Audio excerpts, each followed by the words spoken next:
All right, we're live. Hey, everybody. Thanks for showing up. Hopefully, we'll get a good crowd like we did last week. The way that it happened last week, we had about a solid hour of tech. Worked out great. We had some great questions. We had some people in the chat. We had a constant 50, 60, 70 people. It was phenomenal. We're going to do the same thing today. I'm going to start out. I'm going to talk about my week with small engines, what happened, things and that. Then we'll start bringing up the panelists.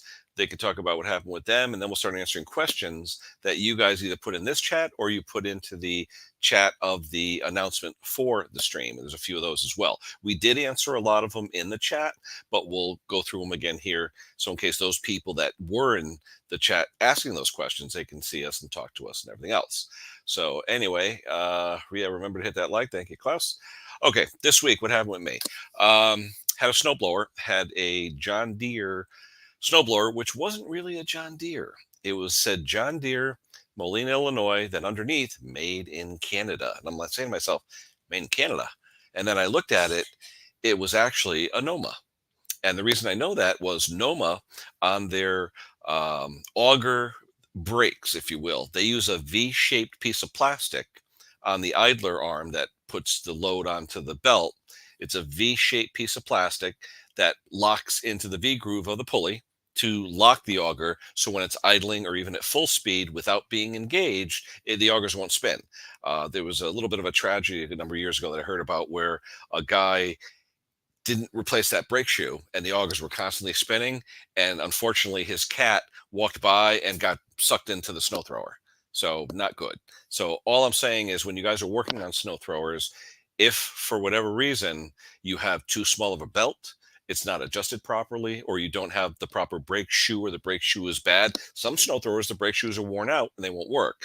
Please, for safety's sake, make sure when your snowblower is idling and at full throttle, not engaged, that the tines, the augers are still. Just make sure. It could either be too small of a belt, a misadjusted engagement lever, a worn brake pad or something. Please check it out. I will not give one back to the customer unless I know that it's proper and it's safe, because you don't want them calling you up saying, my 8-year-old's cat just got sucked up, and that's not good.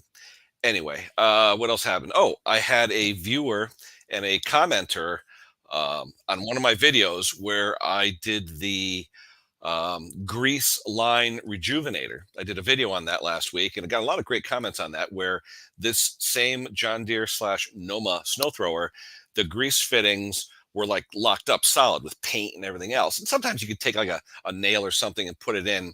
And his comment was basically, clearing out the grease fittings, you got bolts in there for shear bolts. So that's like wiping your butt and taking a shite afterwards. And I'm like, excuse me? So I sort of said, thank you for the comment. And then I went back in and I said, look, the video was about the grease line rejuvenator, and check it out. I'll put a link in the comments later. But the grease line rejuvenator is basically, it looks like almost like a small pencil looking device that's hollow.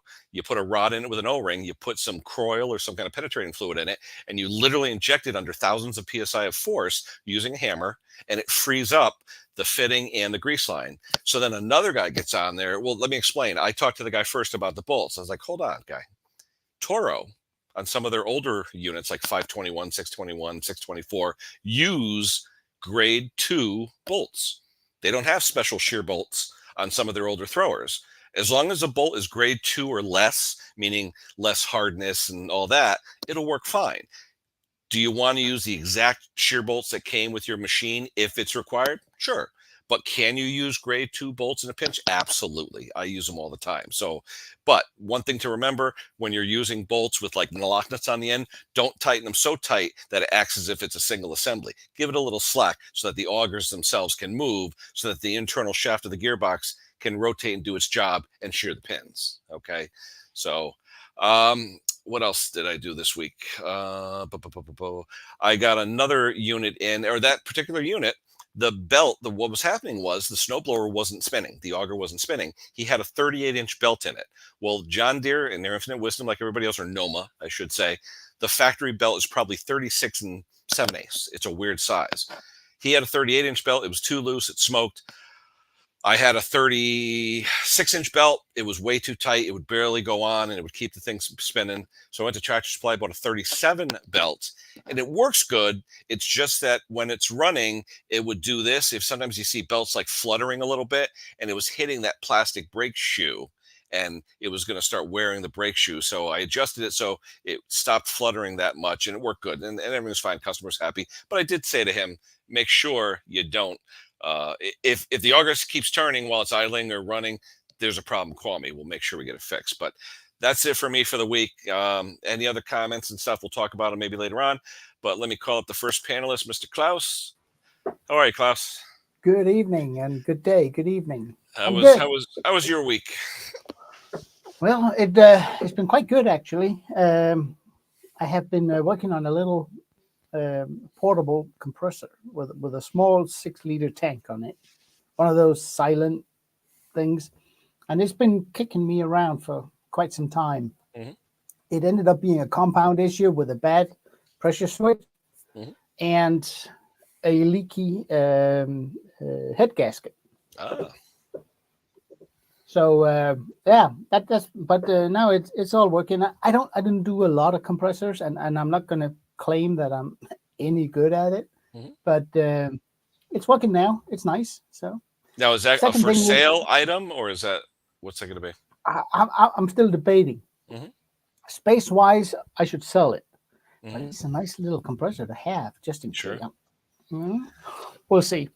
The other thing was I've been totally copycatting Bruce from Bruce's shop. Mm-hmm. I bought a cheap Chinese shop press, a 12-ton, which I'm going to shorten down, put a plate on top, put wheels on it, and then put my big metal cutoff saw on top so I can wheel that, because I don't use those tools a lot, so I can wheel that around. And video is currently being filmed, not right now, but today and again tomorrow. Cool. So pretty nifty little project actually. Mm-hmm. Now we had a few questions during the week, and one of them was our friend Mick Hardy, and hopefully Mick will come up on there and we could talk about his hose and all that. But at this point, I don't want to get into that. Hopefully we'll see him in the chat, and if we do with a full panel, we could all discuss what's going on with that. Exactly. Yeah. I actually prepped for that one, so I'm ready. I'm ready. Yeah. All right. Let me see who else we got in the basement here. We got Hank. Hold on a second. Hey Hank, what's going on? How you doing? I just saw a question here for Klaus by Tom from Vintage. I don't know if he can answer that or not now. Let me scroll down. Hold on. There we go. The cylinder mower one? Which one? That one? Oh, yes. No, not a cylinder. No, it was... Which one?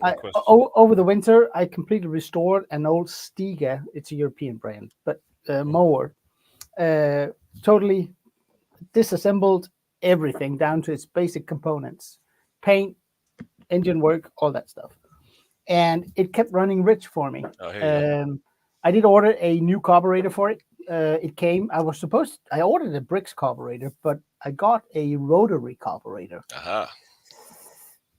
That it was still running rich, and it was kicking me for a bit. And I was complaining to you guys, and you all came up with ideas, and they were all good. At the end, I decided to order another carb OEM. Second I put that on, ran like a charm. So that little thing is way too expensive to sell, so I'm going to give it to my brother. It'll mow the lawn at his place. So hey, Joseph is here. Hey, Joseph, Garden Tractor. Hey, Joseph. Another good channel. William. All right, so Hank, there was a question in the comments from our friend William, who said, look, I want to start to weld. I want to do welding, MIG welder. What should I buy? What do you think for a starter? I mean, there's so many now, and so many cheap ones and expensive ones. Give me a recommendation if I'm Joe Blow on the street and I want to learn how to weld. Well, first you got to ask yourself, what are you going to be welding? How much you're going to be welding? Where you're going to be welding? If you're going to be welding outside, flux core is the way to go, because you don't want the air to blow your gases away from your weld, because they'll come out looking terrible. Now, I always hear flux core, it's crap. But for outdoor windy conditions, it's the best, right? Yeah, it is. I mean, because the flux inside of the wire is shielding your wire from being brittle and Oxidized, wobbly. yeah. But you still have that shell over it that you have to chip away when you're done, versus a Exactly. gas weld where it's a cleaner weld. Yeah, right. And again, how much are you going to be involved in it? How deep do you want to get it? Because you're going to go anywhere from $100 welder to $2,600 welder. But the main thing is practice, practice, practice. Check out a bunch of videos. Listen to what they got to say. How far to keep the stick out, how far to work to your work area you have to be. I'm telling you, it's all in how involved you want to get. That's I it. know they have those 3-in-1 machines now too for $700-800. I don't know how good they are, but I mean, put it this way: I'd love to learn TIG because it's so clean, and you could almost do like artwork with it. It's so beautiful, But like you said, you get what you pay for. Yeah. And another thing, if you get a 3-in-1 machine and you lose the availability of one, you're losing the availability of three. Yeah. So he's asking about Miller. I mean, they're all. What is it? Lincoln and Miller, the two biggest. Yeah, I have a Miller. I have a Lincoln. Miller is an excellent machine. It's been around for years. You're going to pay $2,600 for a good portable welder. But the good newer Millermatics that they have is nice because it's all digital. You dial in the thickness of the metal, you dial in what type of rod you have, and it tells you on the screen, and it sets it for you. Whereas before, go ahead, Klaus. Yeah, I was going to say, Tom, Vintage Machinery. Engine repairs. Vintage engine repairs. Sorry, Tom. Tom just did a review on a cheap Chinese the Vivor, one. The Vivor. The Vivor, yeah. And I know it's probably not up to Hank standard, but to me it looked pretty good. Hey, for fixing a deck or doing brackets. But remember, Tom mentioned though that there wasn't a chart that was included. He had to actually download a chart online to tell him what speed and feed to use and what amperage for certain. And he said that was the only thing he didn't like about the Vivor, was that it didn't really tell you how to set it up. So you're sort of on your own. And one thing he also said was he was starting to burn through on some of the metal. And I had talked to Gary Bernacki, another one of our friends, bass guitarist 1985, who's Mr. Electronics, and I asked him, can you plug in a 110 welder like that to a Variac transformer so you limit the amount of current going into it and get less harsh welds? And he said, yeah, probably. I've never tried it, but I know Tom said he couldn't go low enough to get penetration without like blowing through it. And I'm just wondering if anyone has any luck with that. I've never tried it, with a Variac, but hey, what the heck, it might work. Well, right? I'll tell you, if you hook up a welder to a generator, it's not the same as clean power coming out of a residential house or business area. It's a fluctuating kind of thing. Yeah. And you're not getting a consistent weld. So you might start off okay, but then in the middle of it, you're going to lose a little power, So it's not going to be the same weld. Yep. Again, if you're a beginner, start off with the cheapest machine. Learn how to, you're going to screw that machine up, the tips and everything else. Why go to an expensive machine and, ruin that? Now, explain one thing. I know a lot of people out there, when they see a welder, experienced welders will say, duty cycle, duty cycle. What is that? All right. It'll tell you 60% duty cycle, 100% duty cycle. It's the amount of voltage that it's going to take in the first 5 minutes of welding. You're going to have 100% penetration. And then that 60% is, the first 60% is going to be high penetration. The next 40% is going to be lowered, just like working with plugging it into a generator. It's not going to be continuous. 100% duty cycle, you can take the positive lead and a negative lead, clamp it together, and it'll turn whatever you're clamped to cherry red. Now, let me ask you though, if it says 60% duty cycle, is it better to weld intermittently then, so it's constantly in that higher range? Yeah, give it some time to cool off. You know, Yeah, the machine gets too hot, basically. Okay. You know, All right.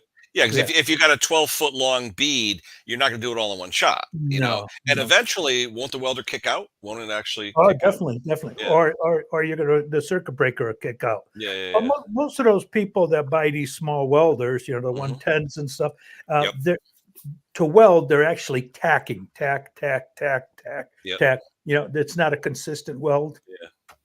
So I mean, you can get Yeah. away all day long tacking. Yeah. All right. I've got 3 guys patiently waiting in the basement. I'm still going to go one by one, but I'm going to bring all 3 up just so we could all talk if need be.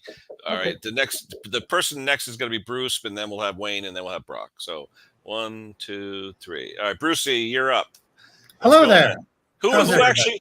actually approached you in Mexico? What was that all about? The guy that he became a landed immigrant here in Mexico 4 years ago, so he lives here full time, and he knows a guy who his motorcycle is bogging down. That's all. It's a scooter, 150cc scooter. So Four-stroke or two-stroke? 4-stroke Honda clone. Oh, okay. So he doesn't even know how to find the air filter. So I'm going to have to go there because I just sent him a note saying, check the air filter to make sure it's clean. Check the fuel filter to make sure it's not plugged, and to check the engine or gas tank to see if there's any gas in it. That's the 3 cheapest things you can check on a bogged down engine. It'll idle, but it won't go. Now, what is the availability where you are of getting a part or something if you need anything? Can you It's actually? pretty good. No, there's like Puerto Vallarta is 600,000 people, and Bucerias is 40,000. So there's shops and stuff along the way. I just don't have a car, and I'm not going to take a cab to this place, to that place, to this place, to that place. Yeah. So I'm going to wait and see if the guy will come and pick me up or whatever. I don't know. He doesn't even know where the air filter is.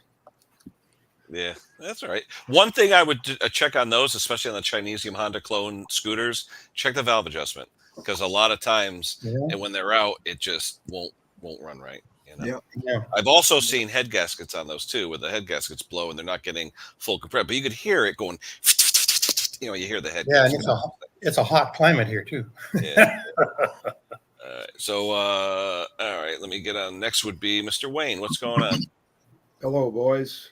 Yeah, the best tip I could give everybody out there for welding machines: practice. If you're going to go out and buy a machine, get yourself some test pieces. You can use old lawnmower blades if you've got an old lawnmower blade laying around. And if you want to practice on not burning through, get yourself a little chunk of body metal and try to tack that onto a wrecked mower deck. You'll likely find out you'll do better with a little thicker material. Yeah. But I've gone and tack welded body metal in to do some tiny pinhole repairs, and then gone over top of the holes with JB Weld just to make it look, and get it more solid. But the more you practice with your welder, doesn't matter which one you get, the better you're going to get at it. Sure. Now, Bill's saying too, 220 volt, right? Well, not necessarily. I have a Harbor Freight welder, 140 amp. Yeah, but I think what's the max you can go, Hank, with the 110? About 150, 160 amp? Yeah, 100. Well, you can go up to 200, but you're not going to get a long time out of it, Yeah. But I know 240 is the best because it draws less amperage. Yeah. There's a question from Mark there that he's questioning me on what duty do you call cycle. Duty cycle. Hold on. I agree. I got to say something. Dirty cast. They do have a new rod out for cast welding. And before, what we used to do is we'd run it real hot across one time and then come back the second time and third time and to cover up all the bubbles, basically. But they do have a new rod now that is made for cast. If that answers his question. But he's talking about aluminum, right? Basically. No, I don't think so. No? A Briggs block. He's got TIG weld. Well, he's putting down to TIG weld. Yeah. Bronze silicon or brass. Yeah. One of those you could use. Okay. Because I know 4043. That's a steel alloy, right? Yeah. What's 5356? Is that steel or is that aluminum? Well, 5351 aluminum. Yeah, it's an aluminum category. Yeah. Okay. And I know with aluminum though, you have to use argon gas, right? When you're gas welding, Definitely. you can't use the yeah. CO2 argon mix like you normally use. Okay. Yeah, and Yeah, that's so there's a another lot thing. to it. There's a lot of mixing in gases for different alloys. You Yep. can go carbon dioxide and helium, and there trimixes. 75-25 is a good mix for MIG welding. Yeah. There's Well, a lot I of would say mixing. get in good with your welding supply store because they'll hook you up with if they know what you're going to play with and what you're going to do. A lot of times, instead of buying a 5-foot tall tank, they'll sell you 1 or 2 smaller tanks with different mixes to do different things. But it's even around here though, gas isn't cheap. I know if you want to buy even a small container like this, $75. Yeah. So it's definitely. But gas welds, if you're indoors or something, they're nice and neat. And you don't have to chip it away, and it's nice. Exactly. All right, let's Scaring see. me, Kenny. What is that? With that price of that gas, I was paying $23 to get my small tank refilled. Well, no, I'm saying with the tank to buy the Oh tank. yeah. But around here, what they like to do is just rent everything to you. Yeah. But the problem is, renting over the course of a year isn't cheap either. No. But Can I comment on duty cycle? I just want to jump in with Hank for a minute. Absolutely. Okay, go ahead. I see you disagreed with something. Yeah, and that's all right. Everybody's different, right? We all managed to get 2 pieces of metal stuck together and move on. To me, duty cycle is the percentage of time that machine is allowed to be on welding. So if it's a 20% duty cycle, you can only weld for 20% of a minute. Right. And if it's 60% duty cycle, you can weld 40 seconds out of every minute. Okay. That type of thing. Or the machine will just overheat and shut off if you're lucky. Okay. Right, wait a minute. So it's exactly what I said. It's just the fact that it never shut off. I'm sorry, Hank. You know what? I have a dyslexic brain, which means I have brain dyslexic. No, but you're right. That's right. 2 heads, 2 minds thinking alike is great. 2 old guys talking in a coffee shop. There's a UK welder. I'm not familiar with that brand over there in the UK. Kempe.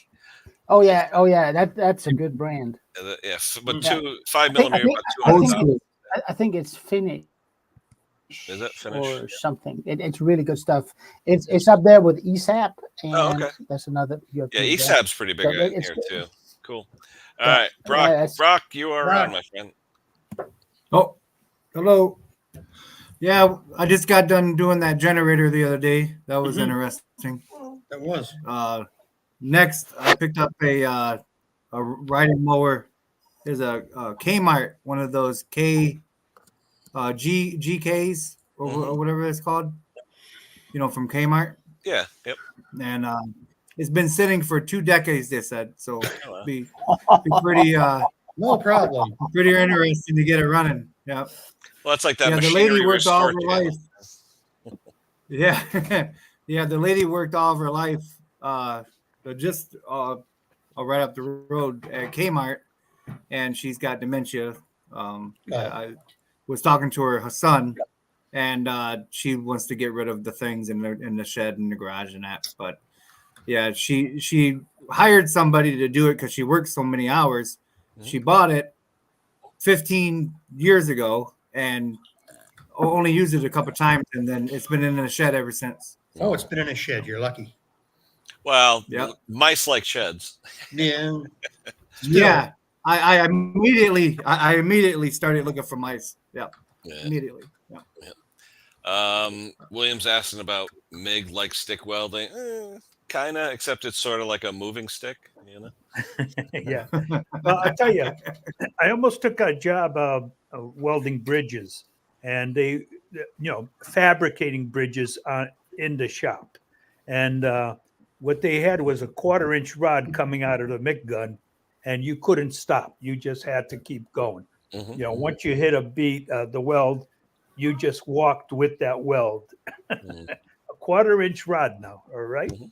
You know how hot that got? Yeah. Good penetration. Yeah. How big of a tank is that, Wayne?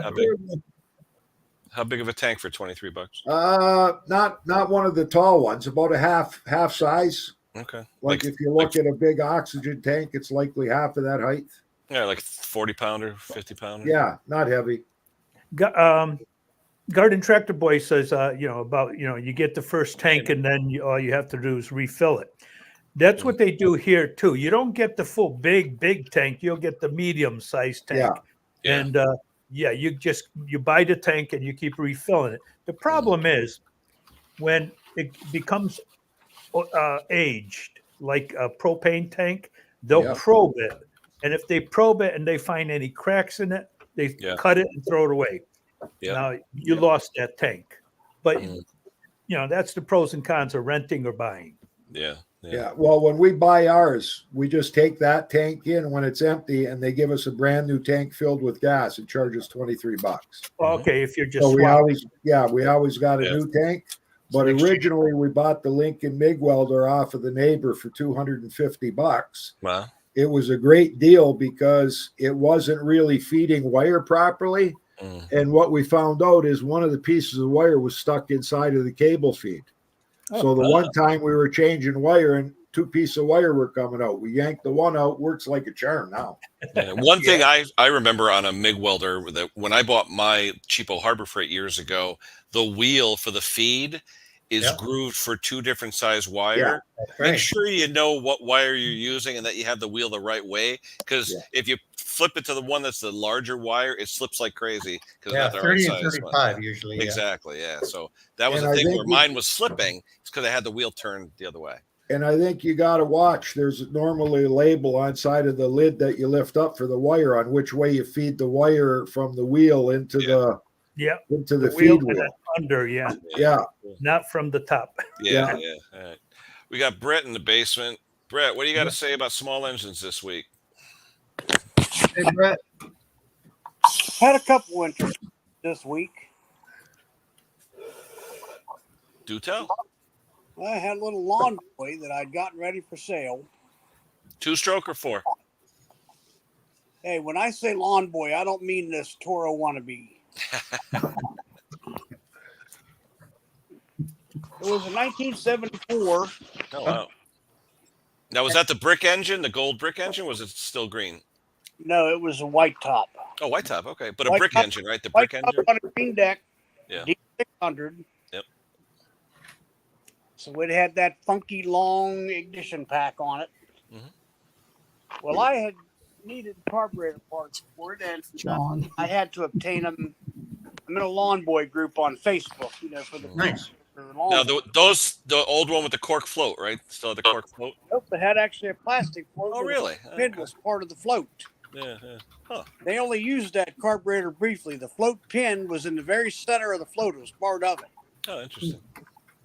And somebody on there had a brand new old stock when I got that, cleaned the carburetor and everything. And I did that last fall and put the mower away, pulled it out this fall, started it and put it up for sale down at work. Well, somebody went to buy that the other day, and we couldn't get it started. I hit it with ether, it would start and die. And I know it wasn't a carburetor. So I got in there. The next day, I come down in the morning, and here what had happened was there was no gas getting from the tank to the carburetor. Oh. And the tank was clean. What it was that little rubber disc. Ah, okay. The little hole that the gas comes through had swelled and kind of closed itself off. You talking the disc on the petcock or which disc? The disc on the petcock. Yeah, okay. Yeah, like in the Honda shutoffs, there's 3 holes in that little rubber disc, and it aligns or it doesn't align with the handle to flow That's or not. right. Yeah, flow. that's the way this worked too. Yeah. Well, what I ended up doing, since I didn't have a disc, I took the disc out and advanced it to a clean open hole. Usually when I try that, they're gooey. They're all gooey when you look at old ones. Well, this wasn't gooey. Just this one hole was. Yeah. But I advanced it, so that way it could get gas to the carburetor. And once I got everything assembled, I primed it like 4 times. 2 pulls took off. Now, is that one of the vertical recoils on that where the gear is straight up and down like a bevel gear system? Yeah, it's one. Those are fun. People bring me those to rebuild because they don't know how to put them back together once they take them apart. Yeah, you got to watch with them because there's nothing that really holds it together. No, it just hangs there. Yeah, it's got a wire around a piece of wire. Yeah. Yeah, that's to retain the rope. Yep. And then there's an eyelet on the one side of that because that's where your fuel line passes through to go down to the carburetor. Interesting. I had that, and I had a little Husky, not Husqvarna, Husky log Yep. splitter the guy brought in. Said, well, it sat for years, so I knew what was entailed there. Hmm. So Okay. oil change, tune up, clean carburetor, it was running. Now, I did check out my Time Master, by the way. It is the tranny. Ah, just the gears inside are shot or what? No, it wore out. Really? Apparently, I contacted Toro and I did research. Apparently, there were failures in those older Time Masters where they would just get weak. Oh. And apparently, there's some kind of a crude hydro. It'd be a good video. Take it apart and show us what's in it. Well, I'm going to get a new tranny. Yeah. What's that And tranny notice, cost? Terrell's got a good video on switching a tranny on those, and he showed there's a difference between the updated tranny versus the original first gen tranny. As far as what, ratio or durability or what? Durability, and they changed the way I think it is designed. I noticed when I took mine, I took the belt off, I took the spring off, I took the cable off. There's an awful lot of travel in that arm before it actually Engages. Yep. Yeah. So it's Yeah. Yeah. It's funny. You see an aluminum housing on a tranny. Oh, aluminum quality, but then inside it's all plastic or whatever. well, Yeah. what kind of clued me was the hydro, because if you've seen the Toro Time Master tranny, it's got fins all over it. Yeah, for cooling. Yeah. Brett, what's that tranny worth? New. Replacement tranny. Well, I could get an OEM one for around $100 on How much? $100 That's not bad. $100. That's a good deal. Amazon, Yeah, that's not bad. OEM. 400 Canadian. But I got a new Toro Time Master. They're $1,600 now. Yeah. And there's somebody that's going to give me a Time Master that has a brand new tranny but a blowed up motor. Which What- mower though? The which motor? The Lonson or which one? No, Briggs. The Briggs. Okay. Well, what I'm thinking on that one, I may give him some for it, and I may short block that one. Get a tranny for mine, and I'll keep mine, and then I might short block that one that's got the blowed up motor if I can get a short block. You were talking about it's trying to sell something and it wouldn't start. I had a guy picking up that John Deere / Noma snow thrower. I wanted to ask you about that. Yeah. Anyway, he comes over. Good customer of mine. He's a guard at work. He's a real nice guy. Has a lot of equipment. Has 6 or 8 machines. Does landscaping on the side. Anyway, I hadn't started it since last Sunday. Okay, so it'd been nearly a week. I pull it out. I prime for a good time, as Pate says, right? Wouldn't start. Now, after about 20 pulls, I'm like, what the heck's going on with this thing? So I plug it in, boom, starts right up like nothing with the electric start. Well, come to find out, the primer hose where it pushes onto the barb had just a little bit of a crack in it, just enough so that when you pump it, it didn't do anything. Because you know on the Tecumsehs, when you pump after 3 or 4, it dribbles out the carburetor. Yeah. Onto the tire. And I knew something was wrong because I'm pump, nothing. I'm like, something ain't right. And with the electric starter, you don't need that. As long as you choke it, it spins it fast enough where it'll suck the fuel in. But I'm saying to myself, and it was a little teeny crack where the barb was, just a hair crack, but enough so when I pushed it, it was going out the carburetor. Right on the output of the bulb, Kenny? No, on the brass nipple on the carburetor, on the LMT carburetor. The other one. Yeah, Right the where other one. the barb, right where it swells out of the barb, there was a hairline crack that went about halfway around, but it opened up like a smiley face, and it was enough so when you pushed it, it didn't go into the carburetor. So I got a question on Bruce that. was talking about that last week. yeah, yep. From now on, I'm going to replace the prime line. It's $1 a foot. It's cheap. I'm going to replace it with every blower I get next year. What was Can that I one? ask you if that snowblower was that a Bay, did that say Baycrest on it? Nope. Plus Noma? Nope. It basically said John Deere, Moline, Illinois, and on the bottom, made in Canada. That's But such a contradiction, right? Yep. But it was Moline, definitely Illinois, made in Canada. it was definitely a Noma because it had. Yeah. I don't know if you guys remember that video I did on the Noma. They got that special plastic pulley, that little Yeah. pulley where it goes into another little piece of lanyard that pulls the engagement lever. It's a pain in the butt, but that's how I knew it was a Noma. Yeah. It's weird. I've never really done a lot of Nomas, and in the past year, I've done 3 of them. Yeah. Okay, Wayne, go for it. Get a Okay, rash of them. so I caught on the news that U.S. government is going to allow 15% ethanol in your fuel. When Is that true? I- Up to 15. Rumors. Yeah. Because I just went like locally here now. Esso was our last place to get fuel in the 91 that was ethanol free. So I went to another Esso station today and it's gone from 8% up to 10% ethanol. Now I caught on the news that Biden possibly had approved the use of more ethanol in the U.S. fuel. And if it goes to 15%, even Yes. in your low grade, Yep. Maybe. most of your fuel lines are only rated for E10. Oh, yeah. Oh yeah. There are very few small engines that are that can run E15. Yeah. Well, you see, Yeah. they But, want to make, sorry, Hank. they want to make it so you get a battery vehicle, and they're going to do anything to promote that battery. So But, they're but I gonna- mean, They're but I mean, twisting our arm any way they can. usually just what on they the do is ethics. that they Sorry, will Hank. make they will make one grade that's E15. Yeah, And you then would think it'd be a another low grade. one. Yeah. Well, yeah, You know, but, and then just they'll on make- the then ethics they'll- of it, they're then- using then- up- then they'll make Here, the I saw there's an the article refined here. fuel E10. So you can choose. There's That's an Mind what they you, usually do.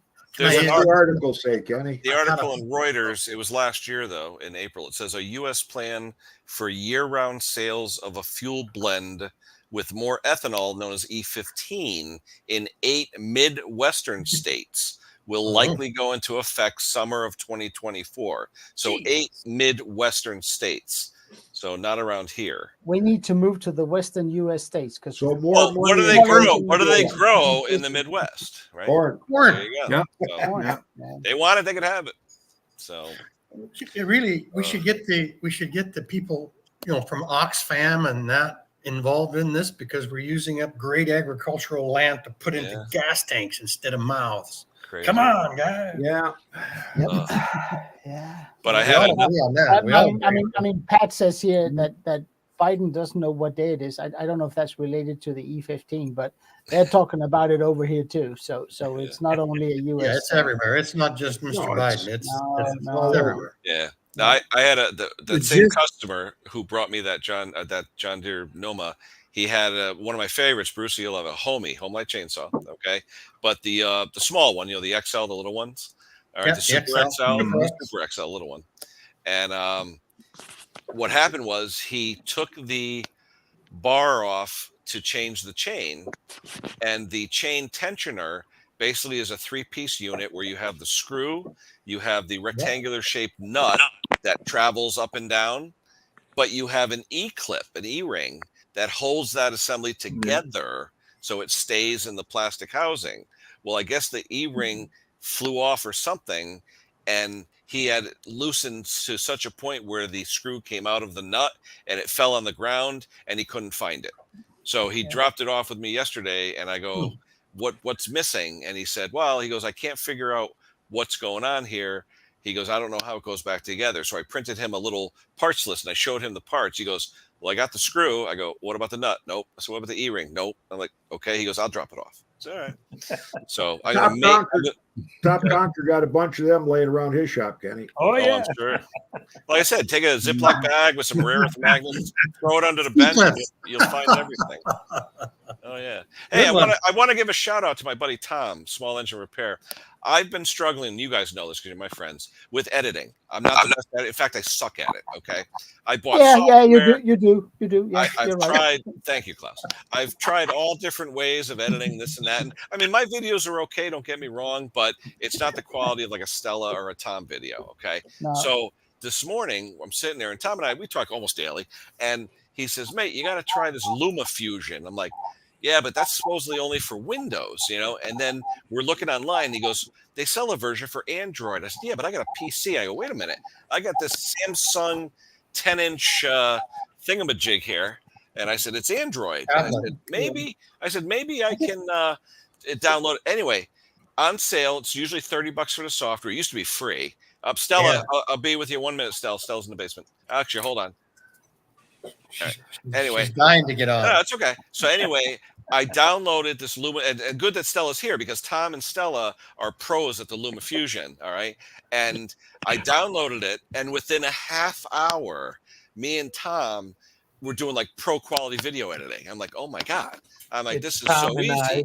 But the problem was I didn't have an iPad or a Mac or something that Luma likes. But now they have Android versions which look identical to the Windows base. I mean, the iPad iOS base. So hopefully, Stella, you're going to be hearing from me. All right. So we're going to do some video editing like we do with Tom. New IT tech of Ken Small. Well, Engine Repairs. I'm no expert on LumaFusion, but I do try to incorporate a lot of good editing, whatever skills to prowess. Get. Yeah. It's just it's from some of my television background and entertainment background. So there's a lot of learned things. There's a lot of people have to do before they can really catch on and get there. Well, I'll just tell you what. It's not welding. It's a step-by-step procedure, right? I just downloaded Luma Fusion for $30. 30? No, it's $14.99. No, 30 for me. He got two. You know how it goes. The link that I got, You got two. You can handle it. Hank got the upgrade. Yeah, but you use though iOS, right? You're all Apple anyway, right, Hank? Yeah. Okay, all right. I love it. Everything is more expensive. Everything Apple. is more expensive Apple? at the Apple store. Yes. I got you. Yeah. That's So why anyway, you can buy it cheaper for the Android. stars are out. Hank. What were Everybody you saying? wants in, eh? I was saying that I did download it and I was playing with it for a short period of time, trying to figure it out compared to what I usually use. Use iMovie, right? iMovie. Yeah. Okay. And there are some similarities there, but there's a lot of things that I'm not aware of, all the buttons and gadgets. The first tutorial that shows up if you do a search, Hank, if you type in LumaFusion tutorial, the first one is the guy from Australia, not Tom. It's a 30-minute tutorial. Yeah. That thing will tell you everything you'll ever need. Oh, it's a very good one. On any editing program, you start off with the basics, right? Yeah. But Tom, literally, him and I were going back and forth, and I'm like, holy crap. It was like that easy. It's like, oh, drag this here, drag that. I'm like, can I say something? Wouldn't that work on a Windows? No, it does not work on. If it works for Android, no. To make it work on Windows, you have to buy or download an Android emulator because it will not work on pure Windows. Okay. Thank you. Oh, Klaus's turn. Can we get back to Q&A? Yeah, sure. Alrighty. Did we have an issue with the GX25? Oh, yeah. Where's McCarty? Yeah, where's that cute little engine? Did he ever show up? I haven't seen him here. All right. But well, we talked about that last week. I believe last week, the week before, a couple, whatever. But the issue was he said, I have a GX25, and he later said to us that it is a Mantis tiller. Okay. Yep. And he was wondering why this GX25 engine was smoking so badly. And his comment was the breather tube, and he was hearing its issues with the breather tube, and we were trying to figure out what could go on. And I brought up like Tecumseh and other engines, when the breather tubes get clogged with mud daubers or spiders or whatever, you could build up the oil in there and it'll start to smoke. But I know for a fact, when I looked up the parts list for a Mantis GX25 engine, the hose, and Stella, you said you may have one somewhere. I just remembered. I'm going to go out and look. I'm going to go. Okay. The hose for the breather goes from the valve cover that protects the rocker arms to the back of the air cleaner cover. And I know a lot of guys, everyone I know that transports Mantis tillers, they're on their side. They're never straight up like this in the back of your truck or car. They're always on their side. And what happens when we put mowers or anything on their side? A four-stroke engine, the oil gets everywhere where it's not supposed to be, including the breather tube, whatever. So my suggestion was take off the air filter. Is it all Blow it oily up. in there? Do you see oil coming out of that hole where the breather hose is? You Blow it know, out, because and is it easy to get to the hose where you can take it off and blow it out? Is the breather itself so clogged with oil that it's constantly, pumping and getting sucked into the carb? Could be, could be. But Hank had suggested possible valve stem seals could be hardened where it's sucking in oil. Klaus had suggested maybe blow by of one rings where it could be introducing oil. A lot of different ways that an engine such as that, a small horizontal, could blow oil. Yeah. So I mean, most of the times when I see it on the Hondas or the Honda clones for the small ones, it's because they've been run low on oil at some point. They have a score in the cylinder. You have blow by. It increases pressure. Yeah, but hold on. What's GX20? What's TGM saying here? Is he? I thought. Correct me if I'm wrong, because I'm not too familiar. Well, they can, according to Honda, but try it and run. Yeah, but it has a upside crankcase down. though. I thought you have to have it in a certain orientation, not to exceed a certain number of degrees. No, I mean, Honda doesn't say anything about it. Yeah. But if GTM, and correct me if I'm wrong here, but if you run it upside down with the valves pointing down, it will start to smoke. Yeah. Well, I think it'll seize if you don't have any oil on the crank, right? If all the oil's up in the head. It will. Yeah. They don't hold much oil. No, they don't. But I mean, those little engines, if they at any point in time in their life been run low on oil, they will have a score. Yeah. And Every that time one of score those- allows combustion past the piston, Yeah. increasing pressure in the crank, and that allows oil to be pushed out through the PCV valve Got it. into the carburetor, hence the smoke. Every time one of those comes in, my brain has a small panic attack. Well, no, they are. I mean, when you look at them, they're actually pretty ingenious little engines. They're like a regular GC engine, just Tiny. scaled down, tiny. And it's actually the 25 is actually not that it matter, but it's the smallest four-stroke engine in serial production in the world. Yeah, it's the number one rototiller that people want around here in Ontario. Is that small Mantis rototiller? Everybody very good. Little powerhouses, man. Yeah, but I but prefer the Echo engine in those myself, the two-stroke Echo engine, because I don't worry about orientation with the Echo. The problem with those, they're great, Kenny. You're right, but you can't get parts for them anymore. What do you mean? You can't get parts for them. Yeah, I can get parts. That's what's in my boneyard, by the way. Yeah, my Echo dealer can get any part. If you have one of the Mantis with the two-stroke, where the wire coming out of the coil is red. Oh, okay. All right. As far as coils go, I agree. Okay, I agree. You're sitting on gold. Yeah, but wait a minute. No. I thought you were talking about. Isn't that the Tecumseh coil though? Isn't that Tecumseh?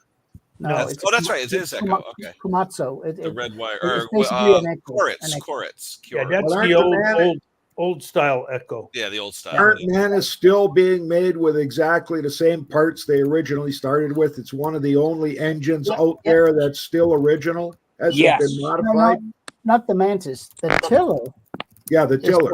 The tiller. But they swapped from a two-stroke to the Honda GX25 many years ago. Yeah. And to me, it's a better engine for that application. But Mantis has licensed Echo. You could buy a brand new Echo tiller, which is a Mantis clone. It's just orange. Yeah. But to get back to McHardy's, I mean, you can have multiple issues here, Mike. We don't know the whole story because you haven't told us. But if you have excess oil in the breather tube, it comes from either a worn valve seat side thing, excess blow-by because of a score, overfilled with oil, or being tipped on its side. Yeah. It's one of those. Trust us. And it could be multiples of those. Yes. And hey, it can be a quarter of each and still go bad. Yeah, that's my Here they are. Yeah. And you know what?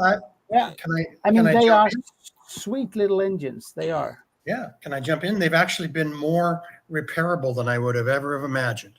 Yeah, they are. They come in and I'm thinking, two-stroke snowblower, that kind of thing. And then you realize, oh no, it's a little four-stroke. And you TGM. adjust the valves and away you go, right? in itself is the Look at tube that. Yeah, yeah. in question. That's Yeah. the breather hose there, Hank. That's That's a the breather hose. breather Yeah. hose. Yeah. Now Most that often, breather when- hose connects when- from the valve cover to the air box. Air box. Yes. Yeah. Yeah. All right. yeah. That's all And it Hank- is. I mean, if Hank you have didn't a even problem have to with get that, off his chair to get clean it that up. part. you could clean that He thing was out ready. so easy. Mm. Yeah, Now but- TGM, wait, when TGM says this? Explain that to me because I looked it up. Is it you're saying it's got a chamber, like a baffled chamber, so that the crankshaft always has oil?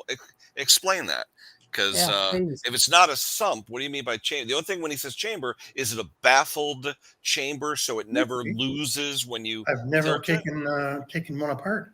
Yeah, I looked at a parts list yesterday, but I didn't look that closely at the actual block and the way it's done. So that'd be I interesting. will say, Wayne, the only time I've seen people with broken Mantis part on the tiller part Yeah. is when they put the wrong grease in the gearbox. This is P. Yeah. Really, I mean, because that little gearbox with that little, Oh, Mr. it's you can only put whatever they ask you to put in, and it's a little expensive. How many people don't realize Mantis tillers have clutches? They do. Oh, yeah. Everybody thinks it's direct drive because when they have No. worn out clutches and they don't stop spinning, oh no, that's the way it's supposed to work. No. Yeah. Yeah. Or if it's rusty, Yeah, rusty, well, that's what it is. They rust up. Yeah. Yep. And they have a centrifugal clutch. Yeah. Yep. Yeah. Yep. So. They're super nice little machines, and when people see them at first, they go, "Oh, that's too dingy. I can't use that to till my garden." That's because Well, you haven't tried one yet. Well, Jungle Bob's got a it's question really on a EFI.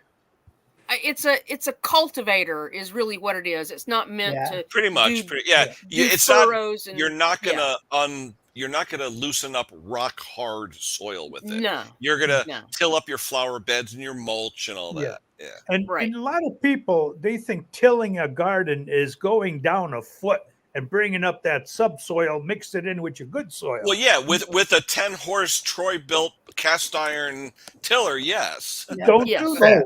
Don't do Actually, that. there's a good question. I think Wayne mentioned it. Jungle Bob has actually a good question here. Which one? It's good because I have absolutely no idea what to answer. Yeah, I'm gonna take TGM. If you find a link, put a link in here. We'll go to it. The problem with the EFIs, we haven't worked on one. From what I've seen and read about them, it's the modules. It's normally the modules, and some of the modules you can't diagnose if they're good or not. You have to go and just buy it and replace it, and they're not cheap. Oh, it's fuel injected though, right? Yeah, it's an EFI. Yeah, I don't work on EFI. I don't have. never this worked on- to work on those. Yeah. Like the old guy that takes the EFIs out of the cars and puts points back in the car.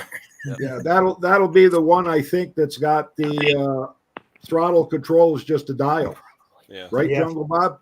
Yep. Yeah. Terrell did a video on one of them a while back. Yes, he did, and he said he wouldn't touch one or buy one. Yep.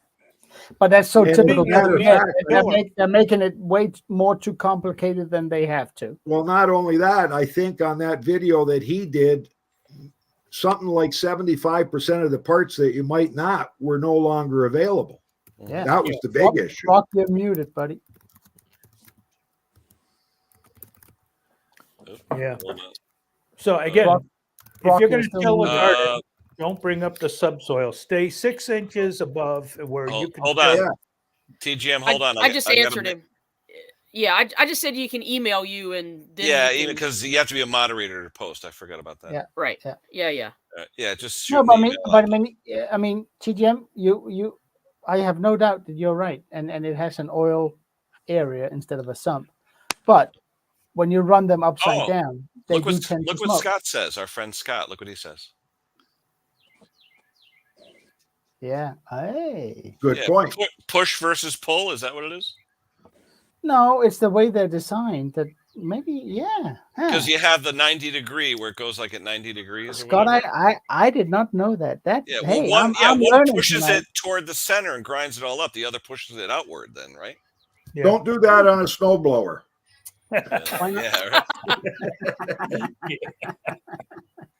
Yeah. Right. No. We've got we actually got a couple of brand new snowblowers in that people complained that they weren't working right. And when they came in, they actually got shipped with one of the auger assemblies pointed in the wrong direction. How many times have you gotten one that needs augers and you've assembled it? I've done it numerous times. Where all of a No, sudden Jake does all that. I don't touch it's it. pushing the snow to the outside instead of the inside. Yeah. That's why I always take what I did. I ended up going online and taking a picture of a factory picture of one, so I knew, and I had the augers pointing this way instead of that way.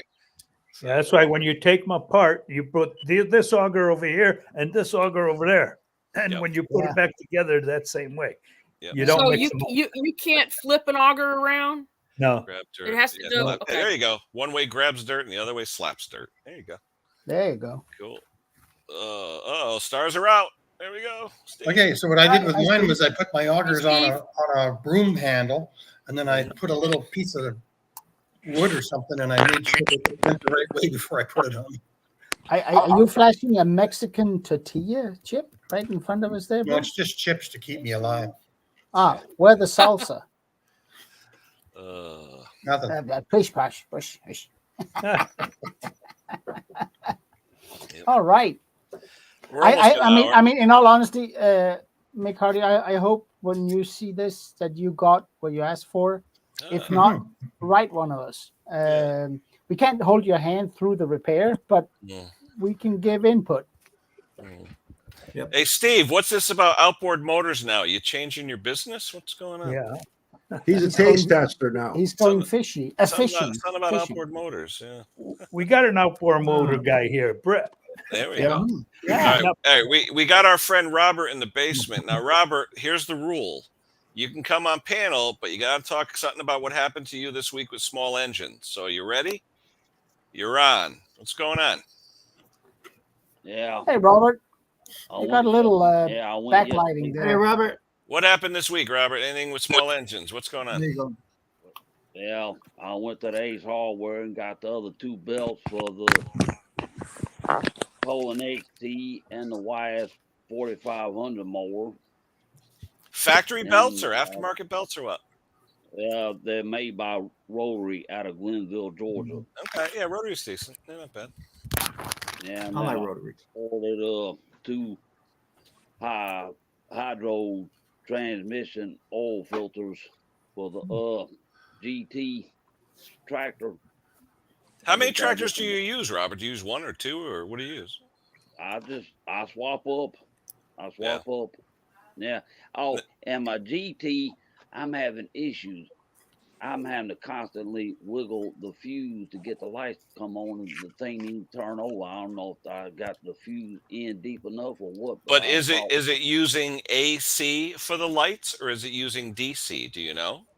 It's using DC. Are you sure?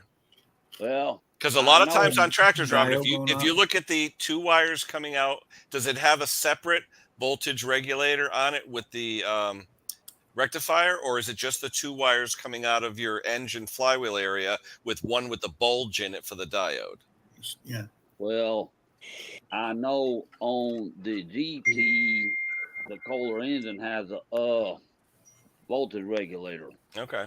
Because I know a lot of times if it doesn't, the one with the diode is rectified to DC half wave and it will charge the battery if it's electric start, where the other one would automatically go to a light switch to power lights. And you could tell because as you rev your engine, the lights will get dimmer, brighter, dimmer, brighter. That's how you know it's pulling off the AC. Because I know on the GT, I can turn the switch on to a certain position and the lights will come on. Yeah. Now, the Poland and the YS 4500, the engine has to actually be running. For the Yeah, lights so to that's go probably on. just got the two wire with the bulge diode in one of the lines. Yep. Oh, yeah, and I found out LED light bulbs and lawnmowers don't mix. Well, Brucey, you tell us why that doesn't work. It's probably too much of an alternating current. It takes a DC voltage to break down an LED like a laser. You need a load, right? Don't you? Like a Load, laser. you need a load resistor in order to, Yeah. so it won't keep flickering and all that. Yeah. So Robert, I would check your connections, both to Ground- the fuse ground block, especially, the yeah. fuses, Right on the your fuses. grounds. Make sure they're clean, no corrosion, no oxidation, because it might just be a poor connection. because I did also buy WD-40. Hey, dielectric grease goes a long way.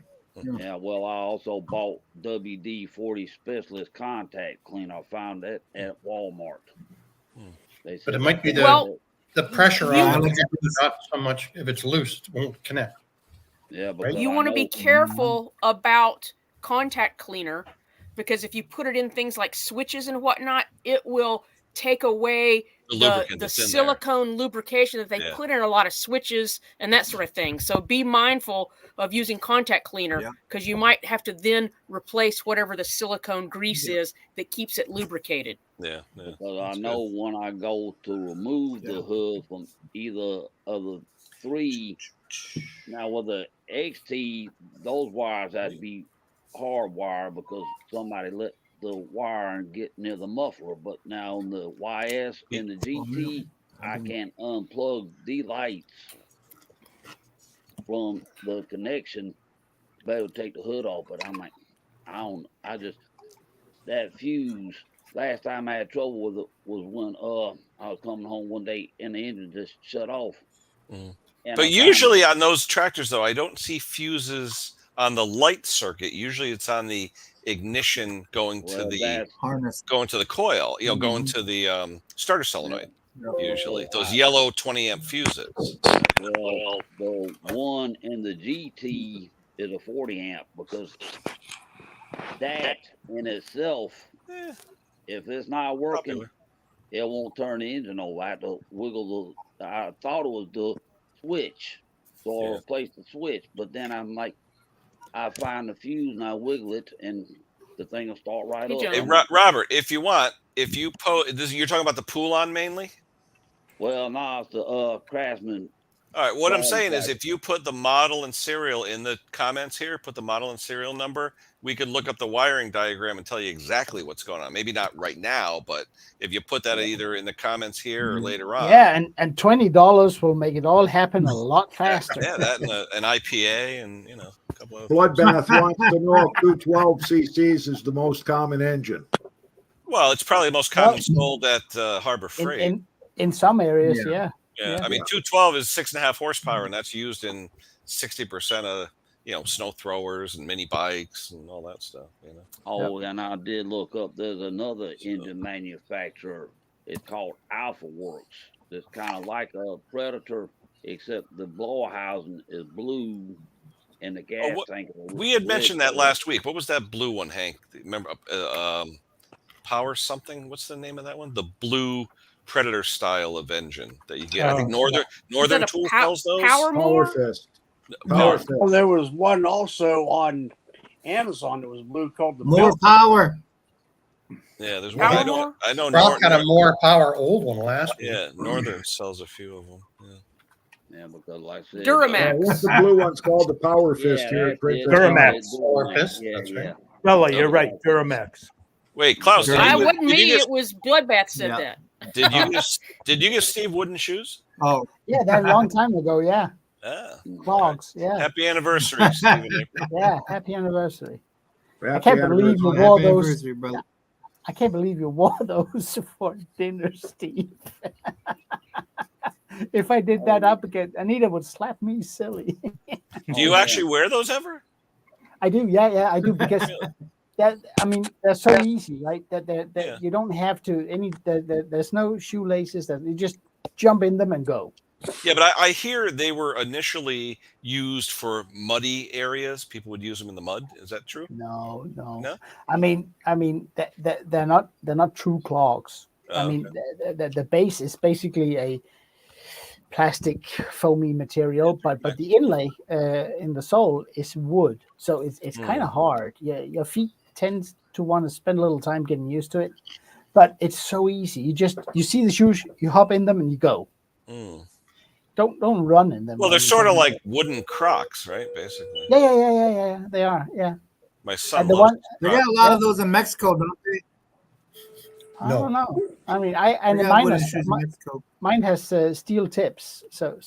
in case I you always tell my son, you realize why Crocs have all the holes in that? And he goes, why? I go, that's where your dignity leaks out. Oh, Oh, Yeah, I know. Crocs are not super cool. They're not, but they're comfy. Oh, what is this? 223. I haven't seen that. There's 223s out there now. I have not. I know that certain engine manufacturers have introduced higher horsepower engines with higher compression ratios and stuff like that for like mini bike and go-kart people, but I don't know if it's replacing the other ones. I know they do offer performance versions, like you can get the Hemi versus the other and things like that. I think what's happening to the Chinese is the same thing that happened to bricks in the 80s. Yeah. Bigger must be better. So Yeah. more horsepower, more displacement, more. I think that's. Okay. Well, not only that, by changing or updating or changing their designs and their parts, they get to sell more parts. Yes. Robert, yeah. I'm looking at yeah. your private chat. I think you mean 917, not 217. Usually Craftsman starts with 917. Because I did find the owner's manual library. But usually in that owner's manual toward the back will give you the parts diagrams, including the wiring diagram, usually. Yeah, like I said. In terms of small engine questions, is it okay if I pop one where I don't have the answer for? Oh, I can't believe it. Go ahead. Wait, is that possible? Oh, Is that even possible? Highly unlikely, but let's hear it. Oh, okay. You guys know what when you set the valves on a bricks engine and you look up the valve spec, there's a range. Yeah. Interesting. I mean, I always put it in the middle because I don't know what else to do. Yeah. But how does it affect an engine if you put it close to the low side or close to the high side? I always put it close to the high side because the seats are gonna start to go bang, bang, bang, bang. So I'd say go to the high side, let it wear in. Let it wear in and let it warm up. So if I have two completely same engines, right? Yep. One I adjust close to the low side, and the other one I adjust close to the high side. Yep. What's the running difference? Well, what difference does it make? The one that's close is going to be harder to start. The one towards the low end. Right. Yeah. Well, the one on the low end won't have the opening as wide, so you probably won't get as much fuel and air flow. So it may not be as powerful at full throttle. Yeah. So it'll be more economical to run. Well, less powerful. Well, no. That's like light beer. Less filling, more calories. Light beer. We don't know about that. But no, I'm kidding. No, I was just wondering because I always, as I've learned it, put it in the middle. Then yours. But what is the difference to an engine? I mean, the range must be the valve's going to be open longer. It's going to change as it gets hotter, though. It's going to change. Yes. Yeah, but it really change crazy the same echo. Who's got YouTube on? Who's I echoing? don't know. Somebody got something in the background. How about now? I don't know if you're going to be able to see a noticeable difference or be able to measure it scientifically. Yeah. Okay, I was here's just what wondering: happens to me. is there anything visible for the user to notice whether it's set towards the low side or towards the high range? I don't think it's going to be hugely different. Probably not. Probably not. I don't think so. Wait. In Bruce, that, you want to say something, Bruce? Because you've been raising Yeah, I your do. hand for 5 minutes. On the flatheads, I find them so hard to get. Like if I'm grinding off the end of that valve, and I got them within spec plus or minus of that center, I'm happy. But if it's an overhead valve where I can adjust them right to 6 or 4 or 8, I do. Yeah. Okay. That's why I like the K series, adjustable tappets. Yeah, you talking about the ones that call for 10,000, Bruce?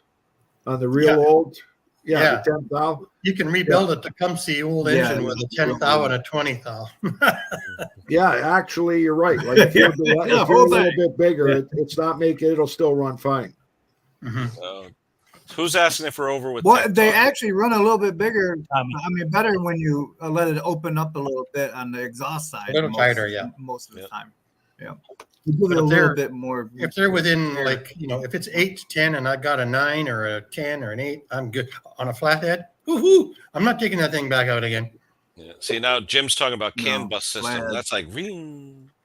Yeah. You know? Kenny, Yeah. do we have any questions that came in on Well, Williams asked about the PET 4000. I have that, and usually Echo sells them, Briggs sells them. That's the black tester that you could adjust with a micrometer thimble adjuster the amount of gap, and it's marked off, I think, at 6 millimeter, which simulates full compression in an engine. They're good testers, but they're $100. So I mean, you could spend You the could buy money. a nice car for that. Yeah, but it's better than the idiot light testers, I call them, that basically will spark on anything. Yeah, with Yeah. the gap tester, you're actually finding out how good your coil's putting out. Yeah, you Right can on. see a nice crisp blue coil. And then what I've done too on chainsaws, I've actually worked out the micrometer until it stops sparking. I've got sparks an inch long. I mean, some of Yeah. these coils are really I fine. use the analog Yeah, version. that's always cool. That's why it I got hurts. one. Yeah, Yeah, that's I the got one. one of those. Adjustable. Yeah, that's Yeah. pretty cool. Who That makes is- that? Where the hell is Stella? Hold on, wait a minute. There she is. Yeah, that's one of them. Yeah, we got the two things. Yeah. Yep. Who makes Yeah, that, same Stella? difference. Same difference. Yep. That's right. That's That's what is that, like the a rotary or unplugged something? version. Yeah. No, I got it from my scooter world somewhere. Yeah. I don't know. Yeah. Who knows? You don't have to set any dip switches on that one. There you go. No, man, just plug and play. No, Yeah, you if don't. you're shooting a spark between that gap, you got a good coil. There you go. Yes. I always leave it on Oh, 6 yeah. millimeters. No doubt. That's what you know. I had an old, before I got into this seriously, I just had an old spark plug set at 80. And if it would jump that, I figure I had her made.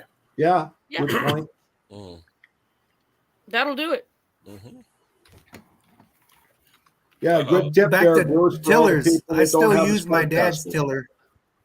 Oh, John, what are we talking about? Worcestershire sauce? Worcester sauce. Everybody say goodbye, Trudy. Bye. Bye, Bye, Trudy. Trudy. Bye. Have fun at the pool. Have fun at the pool. Going to the Really?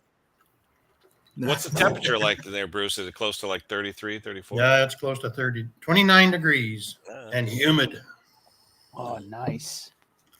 Oh, bloodbath. There you go, Stella. Yeah, I still use my dad's tiller. 2 weeks and 2 I days left. still use my dad's tiller with that Tecumseh TC motor. Lambretta, vintage. You know that little TC motor?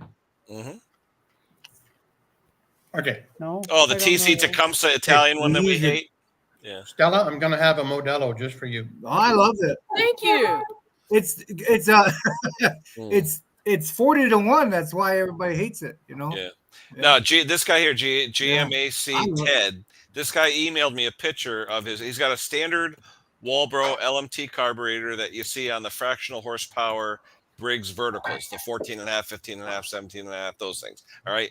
The Nicky carburetor, Ted, you'll know because the Nicky carburetor has 2 Phillips head screws that Yeah. hold in a cast bowl, where the one that's on a Walbro is held in with the bowl nut, and it has a stamped aluminum or steel, usually steel, bowl on it, float bowl. You have the steel, the good one. And Ted, if you're going aftermarket, they actually make an aftermarket model of the old Walbro. That's what he That- has. That's what he Yeah. has. Okay. So that's But Nicky the replaced. problem, what I don't understand is he says it's 19 years old or 20 years old. He wants to rebuild a carburetor. I'm like, rebuild it or clean it? Because if it's running good, it's filthy. I'll show you the pictures, Yeah. guys. It's filthy, but you don't really need a rebuild kit if it's not leaking. The needle, seat, the carb Yeah. float That's bowl, right. gasket. Mhm. I mean, I just clean them. Don't get carb cleaner on any of the rubber parts because then you'll No, have to get a no. kit. But Right. in all honesty, when I take those carburetors apart, I just clean them out. I do not replace the bowl, gasket, and needle if it doesn't need it. I agree. Bloodbath, come on I up. use a little WD-40 on my seats, and that works perfect. Let me Yeah, see the if I can- WD-40 Modelo. won't hurt it. Won't hurt it. let me see if I can No. find his pictures. Hold on. Bloodbath, come on up so we can talk with Stella about scooters. Okay, so TGM says that it uses a mist lubrication system. Mist. I got to check that engine out. Yeah, I've never heard of that. Mist. Mist lubrication? What creates the mist? I mean, I've seen scrapers and floppers and all that, but it's mist. Yeah, the paddle feed. paddles. Yeah, the paddles. Huh. Splash. Interesting. Yeah, splash is the word, Bruce. Yeah, splash lube. You're correct. Yeah. Flash. Hey, you ever forget to put that thing back on? You had to take it all back out Oh, If yeah, you're here we go. apart Here's- again and put You're it back on? lucky. GGM, thanks. Thanks. Yeah, the standard. Oh, why isn't it coming in so good? There you go. The standard Walbro LMT. Yeah. Yeah. Yeah. Yep, with the But like I said, he says it runs decent, all that stuff. Just clean it. Drop the bowl, Yeah. look at it, say how you doing, put it back up. But I'm sorry, Kenny, but TGM there with that. I gotta ask, have you ever seen when it runs upside down that it starts to smoke? Because I have. And But who I'm runs not a sure. tiller upside down? Not a tiller. If that engine sits on hitch trimmers, Okay. regular trimmers, Yep. tons of things. So sometimes if you go upside down, just let me know if you ever experienced that it smoke. Because I have. When you turn it upside down, it starts to smoke. Yeah. Like I said, oil dipper. Yeah, definitely a dipper. But I gotta call up the parts list on those just to see. Do you have a picture of the sump PGM? Because you were saying it's like a baffled whatever. Yeah, no, but that makes good sense. It does. Yeah, as long as you're keeping the oil where it's supposed to be. Big glass. Yeah, but that depends on how it's made, because if the sump is a contained area, Yeah, Red Max. but then again, how does it lubricate the valves? Yeah, Red Max owned by Husqvarna. Yeah, a lot of our landscapers have Red Max equipment. Oh, yeah. Red Max is one of the most I like expensive. Red Max. If you want to buy a Husqvarna Real- piece of equipment and spend a little extra money, buy the Red Max because it's the Yeah. same parts, just Yeah. a different color. Yeah. The Normally funny thing is, we don't see That's Red very Max true. here. Very true. We don't see Red Are Max. they any over better? here. Like Red you're paying a Max little is more. Are they any better? It's the exact same engine. The only difference is the shape of some of the plastics and the color. Okay. I got a Red Max blower right back there. Guy just gave it to me. He didn't want it. Okay, that's great. Yeah, they're not cheap. That's awesome. That's a great thing. John Clem has a sister-in-law. Nice. Oh, Yeah, okay. it's got crazy compression. Yes, William, they do. Yes. Yeah, they do. Red Max is awesome, man. Yeah, most landscapers, they Yeah. love those things. Oh, Yeah. Yep. But they are one of the more expensive ones. Same with the Shindaiwa. Exactly, grass trimmers. exactly. They're big in this area. And Divo makes some good But stuff. isn't Shindaiwa Echo now? I thought I they, think so. Yeah. they were Koritz. Yeah, because Yeah. I've gotten the bag says Echo Shindaiwa Koritz on it. Yeah. Right. Yeah, I seen her in Did a concert. video a while back when you know going back real quick to the Panelist. Mm. She Yep. made a video here, I think within the last couple weeks, talking about that man is still using the two-stroke engine and it hasn't changed. Yeah. They're still original. The Yeah. same as when they first started. Boy, who else does that, eh? Like, the same parts that they originally started with are the same parts you're going to be able to get today. Yeah, because the original Mantis engine That's awesome. was a Kioritz engine from Japan. Koritz, yeah, Yeah. Koritz. Yeah, I I, think- have Yeah. a double wide Mantis that instead of just being the 8-inch wide, I got 24-inch wide one. Did you Yeah. have to put on the shaft extensions or what? No, that's the way I picked it up that way. Because I know they have shaft extensions too, so you can make it pretty wide. Yeah. Yeah. Well, Any you of can the also Mantis, buy, what do you call it? Thatchers for them too. yeah, any of the You guys know Mantis how- killers we've got in here have all been the 2-strokes. Just to answer the thing about the brands that Husqvarna owns, they own Gardena, Orbit, Johnsonred, Flymo, Red Max, Sanoa, and McCulloch. I thought they are Pretty smart, Mr. Google. eliminating Johnsonred this year. Google. Yeah. No, I thought Johnsonred was going out this year. Johnsonred here in Europe has been cancelled in terms of a brand name. Husqvarna has killed it off, just like they did with Clippo. Mm. Okay. Which link posted? There's people around where I live that think that John Surratt are no good, and my gosh, if you can pick one up, you're so lucky. Eh? Yeah. What did you post, TGM? So I got to interrupt. Is anybody I don't- gardening I yet don't- with all this tiller talk? Mhm. Anybody what? Is anybody gardening already with this tiller talk? Not yet. Who's got YouTube on? But we're It's It's getting not a lot of YouTube. It's riders just a in bad now, Bruce. echo. Yeah, but that's usually because YouTube is on. I just muted Robert. Who's Veg 9 Show of Living Dead? What is this? He says we're too old. Yeah. Oh, Robert's got the wiring diagram. But Yeah, that Bruce- just showed that's not the wiring diagram. That's an artist's drawing of the harness, which doesn't tell you too much. Artist You rendition. really need the wiring diagram, Robert. Like a schematic. Yeah. I just Bruce, forgot. with the weather we're getting here, That's a drawing in I'm part. listening. with the weather we're getting here in Ontario now, they're starting to bring in and call up for riding lawnmowers. Aerators are coming in on Monday. So it's not going to be long before the tillers start showing up. We just got a foot of snow and I got 4 feet of frost in my yard. Yeah, we're supposed to be 18 degrees Celsius on Tuesday, I think Lori said. Wow. Wow. We actually need we need the moisture. We need the moisture.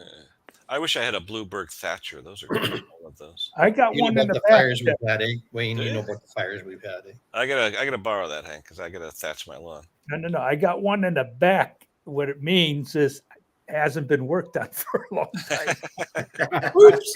I'll come up Way and we'll back. get it going. Oh yeah, there you Way go. That'd back. be a good video. I just thatched my lawn with the cheater springs on the blades of the lawnmower. Hey, Case. Yeah, it works. Hey, Case. In fact, I don't have to change anything. I just have to use a different lawnmower. You should be able to, Pat, unless, what did you say, Klaus? It's the red wire coil? If it's got the red wire coil, can't. the red wire kill wire going to the coil, you No. have gold in your hand because But those. if you need cannot one be with the hacked. red wire, Pat, you're out of luck.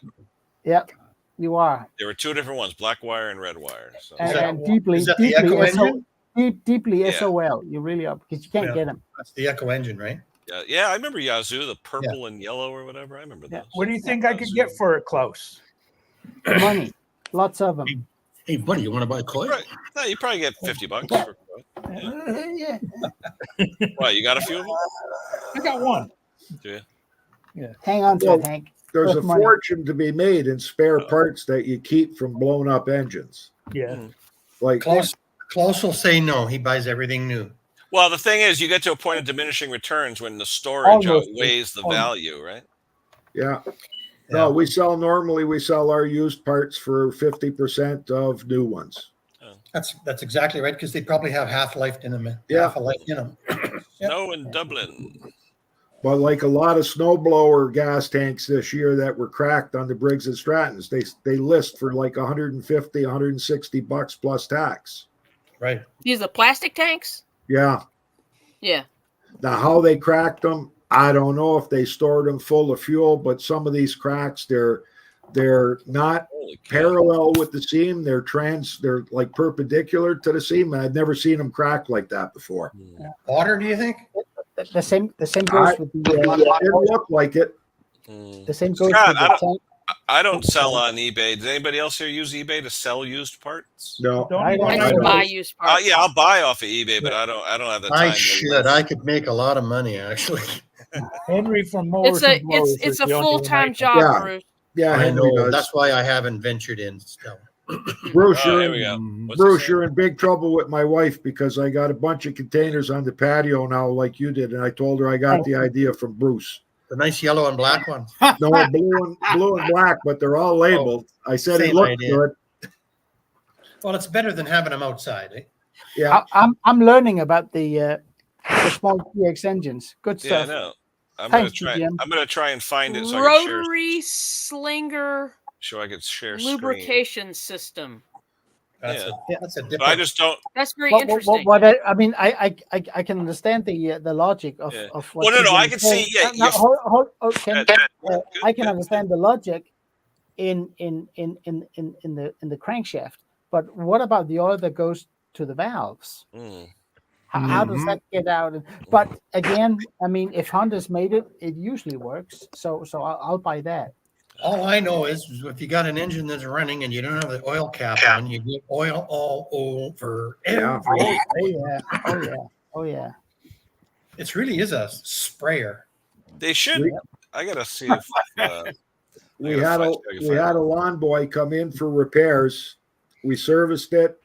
A month later, it came back. Oil all over the top of the engine cover, the recoil, just loaded with oil. And the guy was just upset that we had just serviced it like a month earlier. Mm-hmm. And I said, you sure somebody didn't run it with the cap loose or the cap off? Absolutely not. Tore the entire thing down. Couldn't find the thing wrong with it. Used it to cut my lawn 4 times. Mm-hmm. Showed the guy that there's nothing wrong with the machine. Somebody had to have run it with the cap off. He didn't want the machine. He didn't want to pay for the bill. He said I could keep it. Have I got a lawnmower he could have? I gave him a push mower for $25, and I sold that lawn boy to a guy for $300. It's a landscaper. He uses it every day. He said it's the best lawnmower he ever purchased for his landscaping business. Is that the John Deere with the Honda engine? Yeah, I think it did have a Honda on it. Yeah. Those are good mowers. Yeah. Good mowers. I had one. Yep. This is interesting to everybody. I had one of those last year. It came back 4 times, and it ended up from the factory. My buddy bought it from like a Honda dealer or whatever you bought a lawn boy from. It had the wrong carburetor from the factory on there. Jeez. Man. Bruce, I'm sorry, not Bruce. Kenny, I got to ask, do we have any more questions that came in we need to get done today? Not that I've seen. I copied, if you look in the chat, I copied the exact verbiage out of the Honda page that he referenced. But see, what concerns me... Garden Tractor Boy was asking about Tecumseh parts. Well, a Garden Tractor Boy, our friend Joseph there in the UK, he's looking for parts for OH 140 and OH 160, which is the 14 and 16 horsepower overhead valve Tecumseh cast iron engines that are used in Boland's and some of the other. I save tractors. Yeah, but he doesn't do the OH though, does he? The OH? I know he does everything. I know he does the regular ones. Norman, Norman, up in Maine. But did you try Garden Hire spares, Joseph? Because I know good engine. Yeah. I switched to used motor oil. Mine's brand new. But TGM, I would still like to see a graphical representation or a video of that engine saying that the piston itself coming down pressurizes that crankcase and keeps the oil misted so that everything stays loop, which might well be. But then again, it could support Klaus's argument where you're getting blow by, and that's why you're pushing oil into the crankcase vent. Oh yeah, you are. I mean, because any which way you cut it, you still got to lubricate the valve train. Yeah. And that means that the oil has to leave the sump in some way. But Honda is, and I have a lot of respect for Honda. They engineer things quite good. Yeah. So can it run upside down? Well, if TGM says it can, then it can. Hey, detective. Hey. But I still to wrap it around my head. How do they get the valve train lubricated without over lubricating it when it's upside down? I'll think about that. Yeah, I gotta think on that too close. And maybe we can come back to it on another stream, but it's fine. Could be a gate, you don't know. I will say to Joseph, the parts for your American-made Tecumsehs, you got to get in America. We don't have them over. I mean, we could get parts here and mail them out to you, Joseph, but postage is not cheap from here to there. No, that GX25, would it have a reed valve flapper on it that stops the oil going into the breather tube? No, it wouldn't have that, right? Well, it may have a baffle, but the breather in and of itself is a reed. I would say a baffle at most. Yeah, baffle. Yeah. The problem with the GX25s is the rocker arm doesn't stay on the cam lobe, so you have to take it apart and put it back on the cam lobe so you can adjust your valve. Yeah. Bob, only if need be. I don't replace parts on a carb unless it definitely needs it. If I don't change the bowl gasket, I get the merit points from Jake. You better change it. Yeah, he Well, says there are- I bet. if we're I doing a bet. carb, even if you pressure tested it, you're changing the bowl gasket. I don't care. He said I've seen too many times where you don't change it, Yeah. and it's leaking from the But bowl gasket. different You though, know, Wayne. I really like that attitude because But- it's Or all you about can't. not having. It's But all he's about right, not having because- a comeback. You know. Yeah, but it's You might different not when be you're. able to prime it after you touch that bowl gasket. You might But not what- be able to prime Yeah, it. Wayne, it's different when you have like 37 of them in the bin. You know what I mean? Yeah. So- No, we've got at least 10 in stock of everything. Yeah. Now, the only ones we don't change are Right. those fiber ones in the Hondas. I don't even Yeah. know if I've got a replacement gasket for those Yep. fiber ones. Yeah, they don't even fall out in the. They in the, always just No, stay they're there. the best water gasket bath. ever made. Uh-oh. Yeah. I think Stella has. Yeah, they always just stay there, and they always she look looks nice. pissed off, and her hand is raised. So that means she. Oh, wants- Yes. Oh, we're on. The Here's gentleman. Jumbo. Wait. The gentleman in the back. Yes. Oh, Jungle no. Bob. Keep that look on your If- face. You're making me homesick. Jungle Bob. If the customer has And- paid for a full kit, I will go ahead and replace most everything. I'm talking about 2 cycles, with the exception of the metering lever arm. And the Yep. reason is because I'm too lazy to go back and readjust that again. But if it's in the kit, You're the not customer's lying. paying for it. It's not like it's taking you any more or any less time to put it together. I put it all in. They're paying for it. Means you're not going to see the machine back. Now, Stella, didn't you get nervous though on that 170 when you noticed the new spring was a lot more tension than the old one? No. My theory being is the old one was worn out. I have no idea. I mean, No. it The seemed distance better. between the coils and the amount of coils was way different on the new one versus the old one. Yes. So Yes, in and my the- mind, it was a different spring rate. I don't know. To me, it would seem like one would take more pressure to pop off than the other. Maybe so. I don't know. But that certainly makes up for me putting the diaphragm gasket on upside down. There we go. Oh, look what Scott says. If the metering lever shows wear in the spot where it can. Okay, there you go. Good one. Yeah. Yep. I gotta say, the only thing I don't replace is the spring. Yeah. Hey, I it's a always two-stroke. If use it's the running, old I don't stuff. touch it. Yeah, but don't we all have the no. W and Z tools where we measure? Oh yeah, but I never replace the Some of them spring. close. And we do what Stella says. She did a video on Is It Worth Repairing, right? Your latest video, right? Yes. Where We I send messed all up that- we something send- dramatically. So Yeah, we send all our 2-stroke handheld stuff to 5-Star Engine Repair and Welding. Yeah. We don't even touch it. yeah. Like if it won't fire up with new fuel and a plug, it goes to 5-Star. Hey, makes sense. It's not worth our time to fool around with it. Just, I don't know. You feel bad about charging so much for something that costs, like you said, it's $199 and his bill's going to be Yep. $175. Buy a new one. Well, that's Two- what he well, did. He came and picked up the two-stroke saw. I put all the department old store stuff junk. back in it. I put all the old stuff back in it. I put all of his new parts, in the little Yeah. kit. And he literally left my shop and went to the Ace Hardware and bought a new one. So Yeah. What do you do with the anyway. old one? See, he didn't give it to you? No, he paid me for it. He paid me for Yeah. the repair. Oh, that was a good Yeah. deal. Yeah. Well, ask him for Yes. the old one. Stella, you made out like a bandit. You got to do a new Pirates of the Caribbean video. No. It was all very fair in my opinion. Yeah, I it was got- fair. A chainsaw. I could make a video out of it.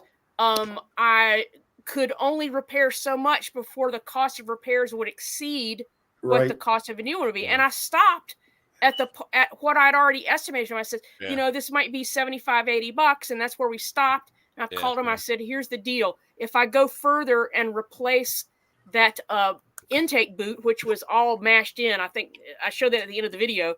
Yeah. I said, you'll just exceed the cost of a new one. So just buy a new one. So he paid me for my time and parts. I gave him that's the new pretty nice parts. of him. So he now has a complete saw on the shelf that's a part saw.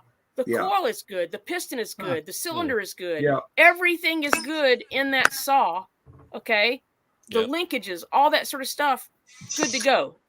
And your video shows exactly why in a lot of times you can't quote somebody on repair. We get so many customers saying, Yes. well, how much is it going to cost? And I tell them, like, if it's a lawnmower, it can be anywhere from $100 to $250. We don't know until we look at it and see what's wrong with it. Well, I give them a smaller range, and they're right there, standing right there with me. I don't really like people to just drop stuff off to me, but it's so easy. I can pop off the air cover. Is it You covered get an with idea. dirt? Is it full of oil? Within 45 seconds, I can get that guy within $50 of what it's going to be. Okay, and I tell him, Can I if it's interrupt? going to exceed this, I will stop and I'll call you, and then you can authorize me to do further repairs. Can I interrupt?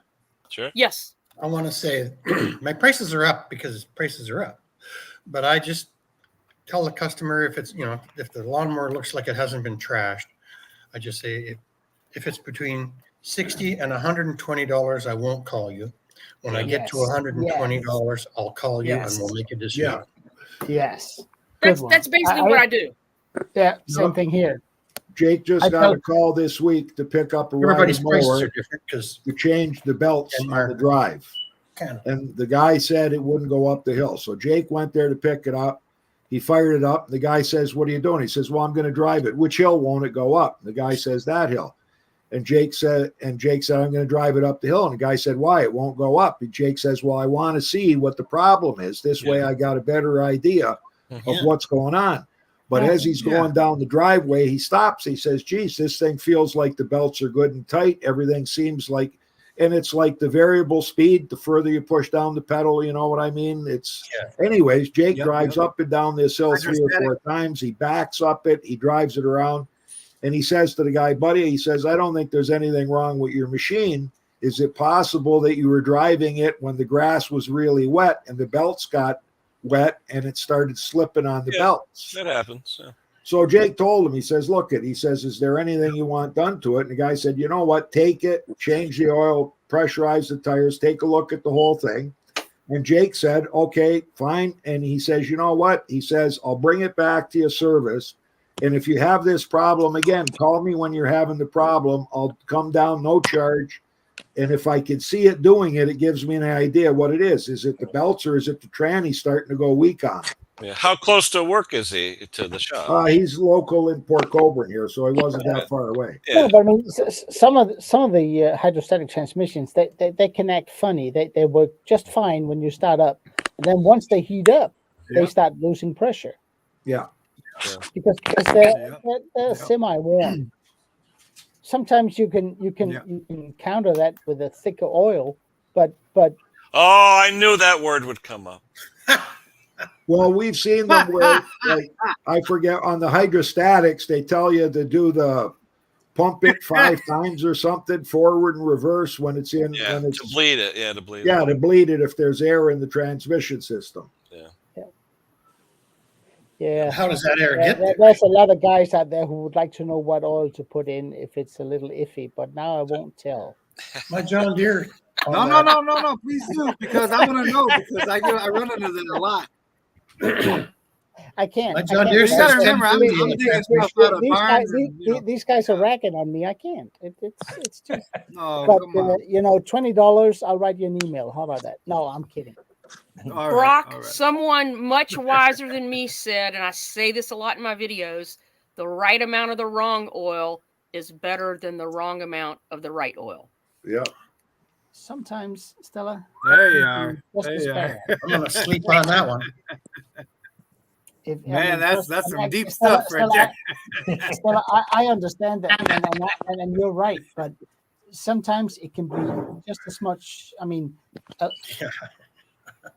Bruce, Yes, you were going no, to I say know. something? not enough oil is sometimes just as bad as too much oil. Absolutely. That's the right amount. Yes. Yeah. is what's You guys more seen the important. YouTube video, right? The blonde goes into the car dealership. I'm out of 710 fluid. Yeah. No, I never saw that. No. I if you never put a saw thick- that. You know Brock, something? if you put a thicker oil in your hydrostatic transmission, it takes longer for it to get so thin that it passes the piston Passes drum. through the- A blonde man? A blonde Yes. man? Yes. No. Yes. No. So and that's the trick. I mean, sometimes Over you my pass head, it, John. you just put a thicker oil in, and it works better for longer. Oh, You won't. yes. You won't fix the issue of it being worn. Are you talking but close? you- What are you you'll trying to ex- say? Shut up. I mean, sorry, Bruce. I haven't even had a full beer yet. There you go. Not even. Are you on used motor oil too? Hey, Klaus, to answer your question, I think we're done with tech talk. Use Yeah. motor oil too. Fair Yeah, I enough. think Just to clear it off, so we don't. Fair Is enough. there Fair anyone who has a question they haven't had answered? Put it in the chat now, because in a second. Okay. Do you guys remember me the trying to run hounds are around let here? out and- yeah. Display Run your John around Deere. deer. Go ahead. I'm jumping in. You You go ahead, guys Bruce. remember me running around here trying to fix that lawnmower that was hidden by the gardeners, and there was one lawnmower there, and I was thinking it wasn't. That's the one they use. I shouldn't have. Oh no! Had no You know, it's air funny. filter on it. It's got no air I filter on it. myself The like wheels are crooked. Eek. Yeah, I find myself acting like a doctor, like when a patient is down, like when a Yeah. lawnmower doesn't look all that great. I'm like, oh my god, what did they do to you? And I just start working Klaus, on it. hold on. It doesn't matter whose it is. I'll just start working on it. See, here's And the neighbor's like, "What are you doing, an man?" I'm like, here's an oxymoron. We've got our favorite friend Scott, who we do know and love, asking an oil question. There you go, Klaus. What do you think? It's not an oil question. It's that It he is. doesn't agree with what the dealership says. Yeah, but 0.15. I mean, I don't know. That sounds. That's kinda for a brand new thin. depends on Toyota the car. climate, right? No, for a zero-turn Toro mower. I'd love to see the engine What on does that the thing. owner's manual say? Yeah, That's You know my what? Yeah. that seems kind of. Sometimes the guy behind the counter doesn't actually know what he's doing. Yeah, but doesn't it Yeah. generally say on the newer engines on a sticker on the side now? Normally. You would It'll think it say it in does. the user Okay, manual. yeah, but Scott, is User that manual. synthetic or is that? It has to be. And zero, you can't have regular oil. But, I would have a little bit of a problem with yeah. 15 on the hot side. I know the new Cub Cadet that just came in, it specifically says right on the hood 5W30 synthetic, 5W30 synthetic. I mean, I have a Swedish friend who has customers that lives up in northern Sweden. It gets really cold, Canada style cold, and their snowblowers typically with the Chinese engines runs at fixed speed. If you store that outside in your shed at minus a lot, Yeah. and you yank it out and you Minus a lot. and they have con rod failures left and right. Yeah. And I told him, well, why don't you go with like a 0W30 for those engines? And that's a good tip for everybody out there for next year. If you're looking to buy a snowblower, make sure you get one that's got a built-in fuel shutoff. Yeah. And make sure that you get one that's got a throttle control on it, so you can idle it down and let it warm You ain't up. lying. Unless you store it in a heated garage or room. Correct. Yes, absolutely. Right on. But for those who don't, it doesn't matter how thin the oil is when it's cold. It's the heat range for the hot that's important. So, yeah. Every snowblower and every snowblower that came in here with a blown engine, every one over 10 years has been one that doesn't have a throttle control on it. It's full speed right off the start. I will say a small 2-horse Brix engine from 1970 says on the label in winter use 5W20. Yeah. Hey, Scott, quickly. Scott, what is a half-hour labor out in Wisconsin? Because here, a half hour is about $45. Yeah. 2 cheeses. 40. No. Yeah. I don't do half I hours. think, yeah. No, but I'm saying you I don't guys, do half hours. No, but you guys have seen Scott's videos. A lot of times he can whip that thing around and get it going, 10, 15 minutes, 20 minutes, whatever. But Well, I charge a half-hour minimum for anything. yeah. Doesn't matter. I mean, Well, Scott's the a only- dealer, though. Yeah, he's a The dealer. only time we don't, Stella, is if I'm doing a recoil for somebody, like restringing it. I charge them like, as long as it's one that unbolts with the 4 Right. little bolts. It's not a I Briggs. charge them like quarter hour Off the plus the cost of the rope. Well, the old recoil trick. Come back in an hour. I know how much the dealer charged for replacing the wire. I just half it. Everybody's happy. But normally they leave here and they're so happy they buy a can of our canned fuel too. So and then they come for parts. So it all adds up. I get that half hour back somewhere along the line. Yeah. When you You sell got to parts, bake it in somehow. I mean, you sell parts for people that come in. Yeah.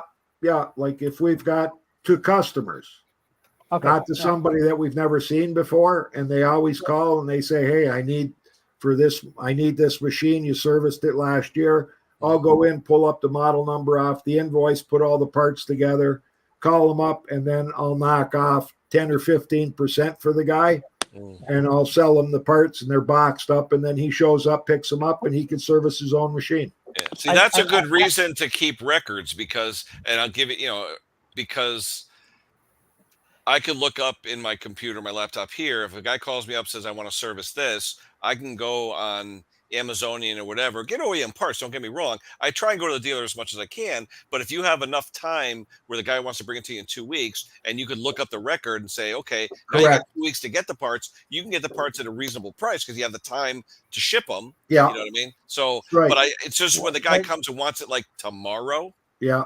That's when the price usually goes up, Yeah. I have a secretary for that. That's really, really nice. Yeah, And she lucky can say, you. Jim Johnson brought this thing in October of 22. He brought it in on January of whatever, and she goes back and she's got. Yeah, I have Wayne, that. Well, I'm so spoiled. Wayne, did you have a like a system that keeps track of these things where you type in when customers come Yeah, in? Lori or Jake type up all the invoices. They won't let me go on that program and type up invoices. Yeah, but do you have a database though to do a quick search? To find All I do is search the name of the customer, and it'll show all the invoices that we've done for them over 10 we years. have What is software, on though? Excel What software? What are you using? What software? Can't answer that. That's the IT question. I got to talk to Lori. I don't know what. QuickBooks. Don't know Excel. what We use system she Excel. uses. Right, QuickBooks.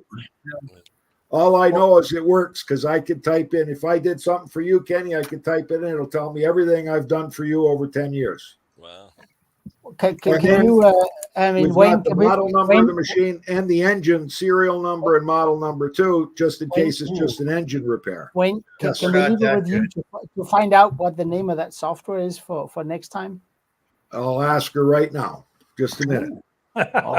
Wow. And Francis, the Amazonian parts all have their place. Don't depending get in on what trouble. it is. It depends on what it is, though. I mean, I've used Amazon Carter Model 26 carbs for K series engines, and I had one of them where one of the holes wasn't even tapped. I mean, so you get what you pay for. I think the whole cheap carbs is hit and miss has been my experience with it. Yep. Oh yeah. And depending on what it is, if it's a Honda, here in the United States, the Honda OEM carbs are really inexpensive compared to what it is in Europe and other places like that. Yeah. So I usually go with the OEM stuff if I can. Yeah. Okay, so the program, it's Excel, and Lori programmed it herself. Okay, yeah, you make a macro and just a database. Yeah. So now what we got to get her to do, and she's not going to like this, but Jake's 10th anniversary for his company is this March 14th, and I got to do an inventory because I'm the inventory guy, right? And you don't know how long it takes to do an inventory. I gotta count every part that we have in the shop, other than new old stock. I don't count that. I write that off. But I got to inventory everything, put in what our cost was. And what I need is now a computerized inventory list, and get Jake and me to remember that when we pull a part out, we come in and write those parts off on the inventory list. Even then next year, if I'm still alive, at least I won't have to do an inventory again.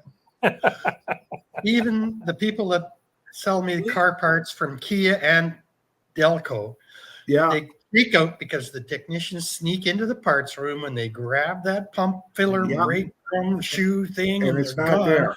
And the girl at the front's going, "Oh, I've got 6 of them," and she goes back there and they took them all. Nothing. Well, normally those are the guys that are fixing their same vehicles at home, Bruce. Yeah, right. Yeah. Yeah. Anybody there are good options I used to have the business. Whoop.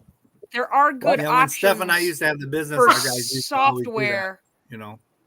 There are good options for Well, software like Intuit, QuickBooks, all these things will actually do a live inventory for you. It takes a long time to do the initial setup, but that will also keep a lot of that history for you as well. So if I call them, they're coming here and doing the inventory for me?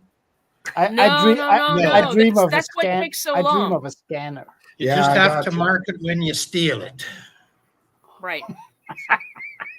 So, Yeah. so we used to have this thing called Fishbowl. It used to be called. It was through QuickBooks called Fishbowl. That's a really good program. For So you Never inventory? heard that. Mm-hmm. For Fishbowl, inventory. that's a good Fishbowl. name, right? Because it's in there somewhere. Yeah. Yep. Does anybody here have any experience with Swisher trail mowers? No. No. Swisher Sweets? Sure. Those are the ones you pull behind the tractor? Yeah, there's a guy who wants to bring one in to my shop, not down at work. He wants me to give it a once over, the blades and all that, and I've never dealt with one of them before, so I'm reluctant to take it in. Oh. Yeah, The- there's just the an brush engine hog? on a deck, right? What's that? It's just an engine on a deck, correct? A Yeah, tow behind, right? Tow big behind. deck. This is like a 66-inch thing. Oh, Push that's, you might need help flipping it over. Yeah, like a brush hog. Yeah. Hey, for Scott, Toro sells a 0W30. I've never. They don't sell a 0W15. Yeah, Brett. So maybe they filled it with 0W30, which I would say is probably okay. That's perfectly okay. Yeah, I did not see So- 0W15 anywhere in Toro's area. No, me neither. I think it's just a been looking for it. 0W30. Yeah, that's a Toyota engine oil. No, they actually go all the way down to 0W8. I know. Wow. The new ones. No Wow. disrespect So to that guy, basically, but I Brett, think I'm gonna. One at a time, turn please. that one away. Hold on, Lewis. Brock, you're it. Go. Yes. Brett, you're up. So a lot of the times, Brett, those have issues with the bearings. That's about it. That's the only thing that really goes wrong with those. And blades. Yeah, but- Those blades took up And, 80. and now, Well, now, Oh wait, and wait, now- Klaus, and- Klaus, and- Klaus, Yeah. no, Klaus, what? you have to answer this. What? Well. Oh, He's not- goodness. he's not Wait, wrong. Scott, I He's- want to introduce you to someone. This is Mr. Oil, okay? And I'm gonna let him have the Mr. floor, Oil. and we'll see you back in about an hour and a half. Scott, I think you got the wrong guy at the counter when you talked to them. That's what I The think. wrong guy. Yeah. Yeah. Brett, Well, Brett, Oh, you had the guy that was hold working on, hold on. at Amazon last week. No, hold on. Brett, you had a thing you wanted to say before? Yeah, on a bush hog. Swisher. Yeah.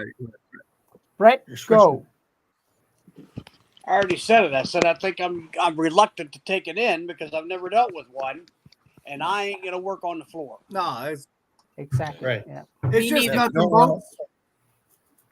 It's pretty, you know what? That's a pretty commercial piece of equipment. I think he can afford to take it to a real place. Like that's Yeah, a big yeah. thing. You know the ones that are the It worst is. to I'm work on? reluctant to take that big thing in.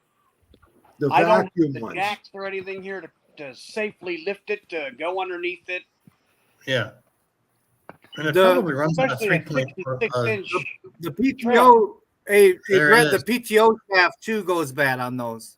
So like kind of like a U joint type Yeah. thing. No, they don't have a PTO in them. They have an You engine. know, they're direct drive. You're direct No, drive. they're not. There's an idler. You can engage and disengage the blades. Yeah. Wait, and it hey, kinda Bob, angles Bob, down. Bob, No. don't encourage him, Bob. All right. But I think Thanks a lot, Jungle.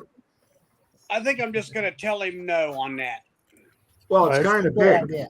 It's heavy too. Those decks are heavy. Yeah. I had one in. Yeah, those are. And it had a 12-horse Briggs with a Makuni carburetor, and that was all that was wrong with it. I Oh. changed the carburetor and said goodbye to it. Yeah, Well, this thing's got a big Kawasaki on it. It's got to be somewhat big. I mean, a 66-inch cut. Yeah, Yeah. usually they're Oh, welded it's newer construction then. on those too. Yeah. I wouldn't give up on it, Brett, because that there kind we of go. customer will come back and back and back. Well, Yeah, I don't have Oh yeah, He for doesn't sure. want them the to. equipment to lift it and all that. That's why Huh. Okay. it ain't worth getting hurt. Well, Trying probably he went to somebody and they gave him a crazy price. That's what it was. Yeah. You know what I mean? But you know what, the guy that did that, why didn't he just use a 10W30 all year? But is You it would 10 only have and to have 30 two dyno subjects for oil or 10 and 30 synthetic oil? Yeah, Mishmash. synthetic. Yeah.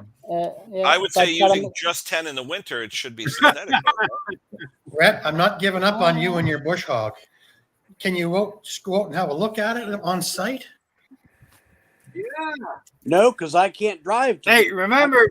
Oh, okay. yeah, right. Yeah. Right. Sorry. Oh. Hey, got This would we even got a- be too big Who for a got a pet. Stella sticker? Thank you, Brock. Thank you, Brock. And by the way, Brett, I don't roll around on the garage floor anymore either.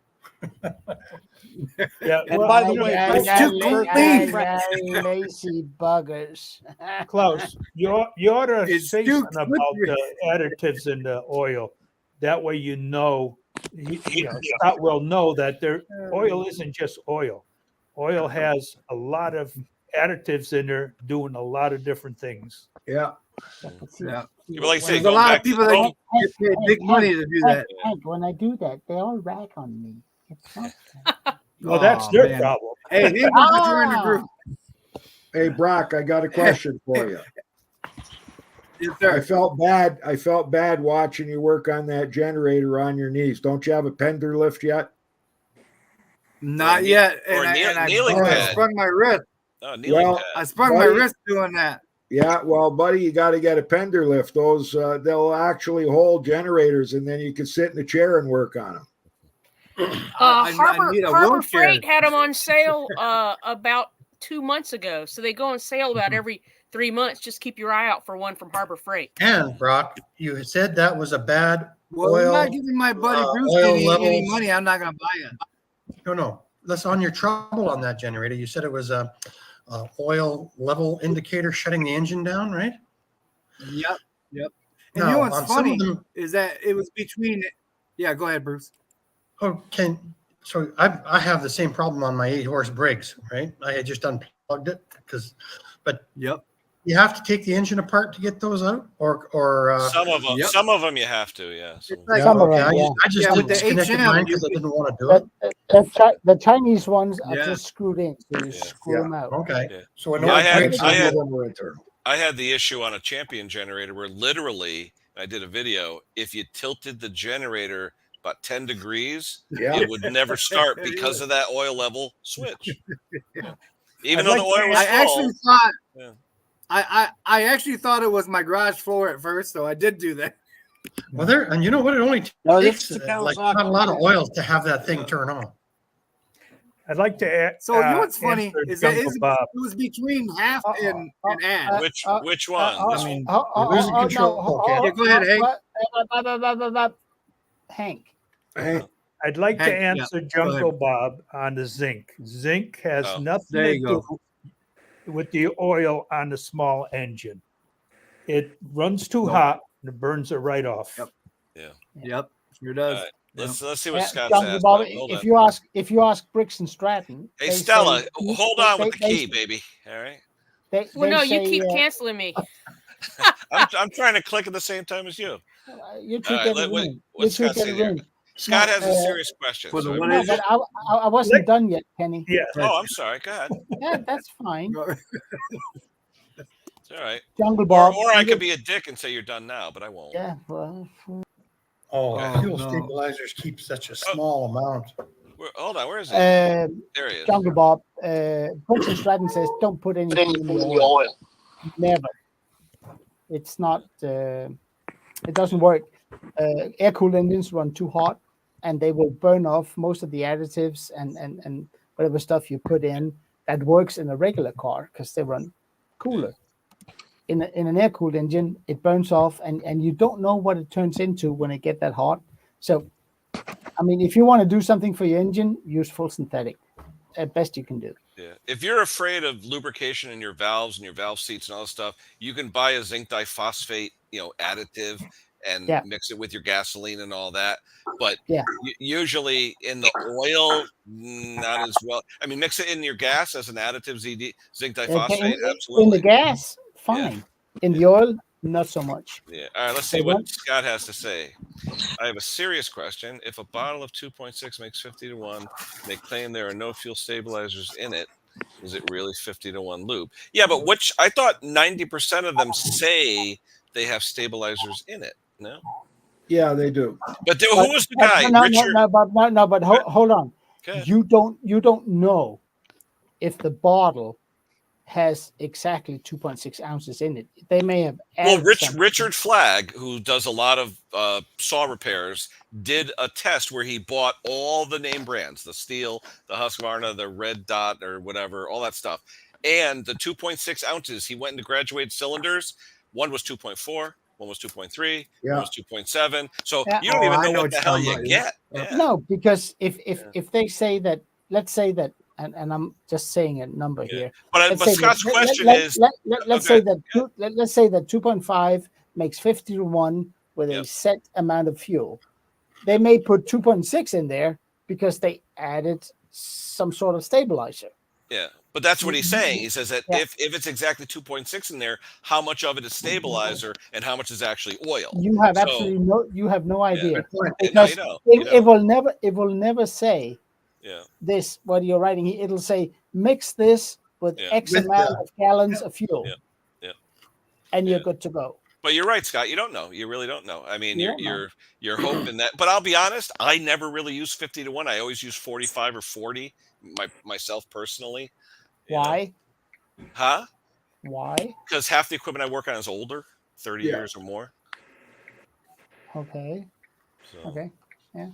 See, you know, Doesn't run around Rob, 3 jets. if you're working on generators, do you have something that measures the hertz? Yeah, I'm working on that. I mentioned Yeah, to it. I do. I got the European equivalent of a kilowatt. go to Yeah, Harbor I got Freight. one Yeah, of go those to Harbor Freight. plug-in units that you just plug in. Yeah, It's kilowatt. pretty close. Jake went and bought the Fluke just because Jake's Jake. You know, he's got Yeah. it's Yeah, either those the are best expensive. or it's no good, right?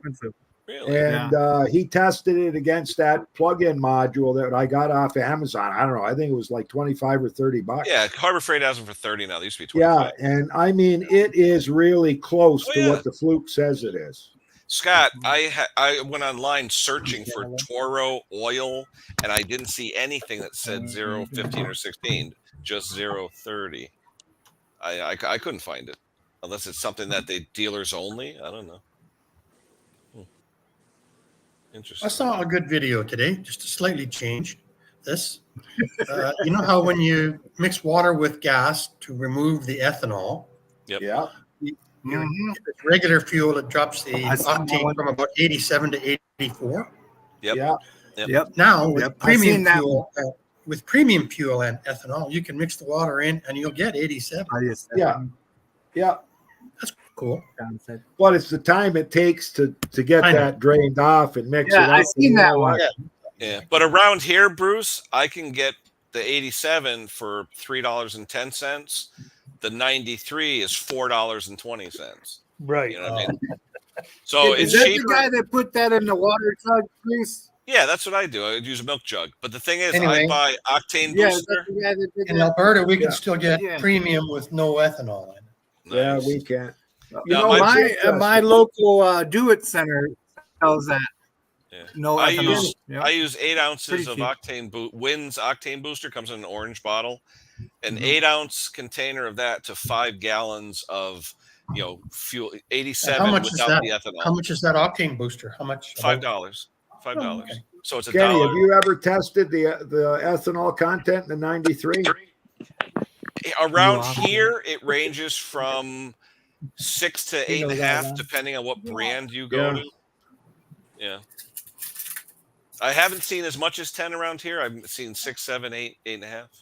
All the pumps around here now say up to 10% yeah, up ethanol to. right on the tanks. Yeah, up to. And every Up to. one I've tested, Yeah. guess what it's got? 10%, Yeah. right on the money. Every one has got 10%. But keep in mind too, it attracts water, so the tanks, when it's hot, cold, whatever, you're going to bring water into it as well. Yeah, Yes. yeah, good for business. Yeah.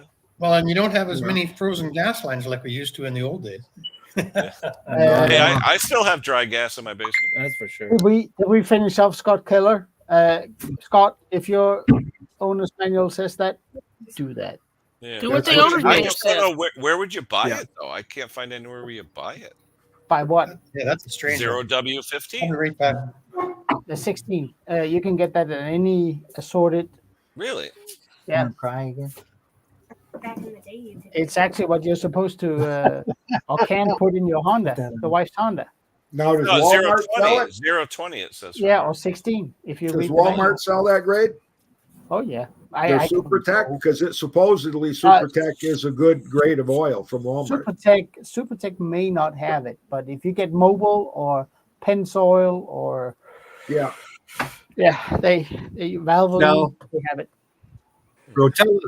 I like Well, Rotella. Well, guys, I got to hit the road.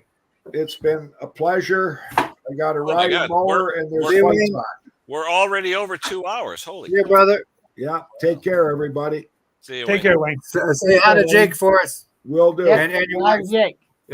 Cool. Wow, that went fast, actually. It did. I mean, look what TikTok can do, right? Ah, Kenny, Goes by fast. start frying the brain.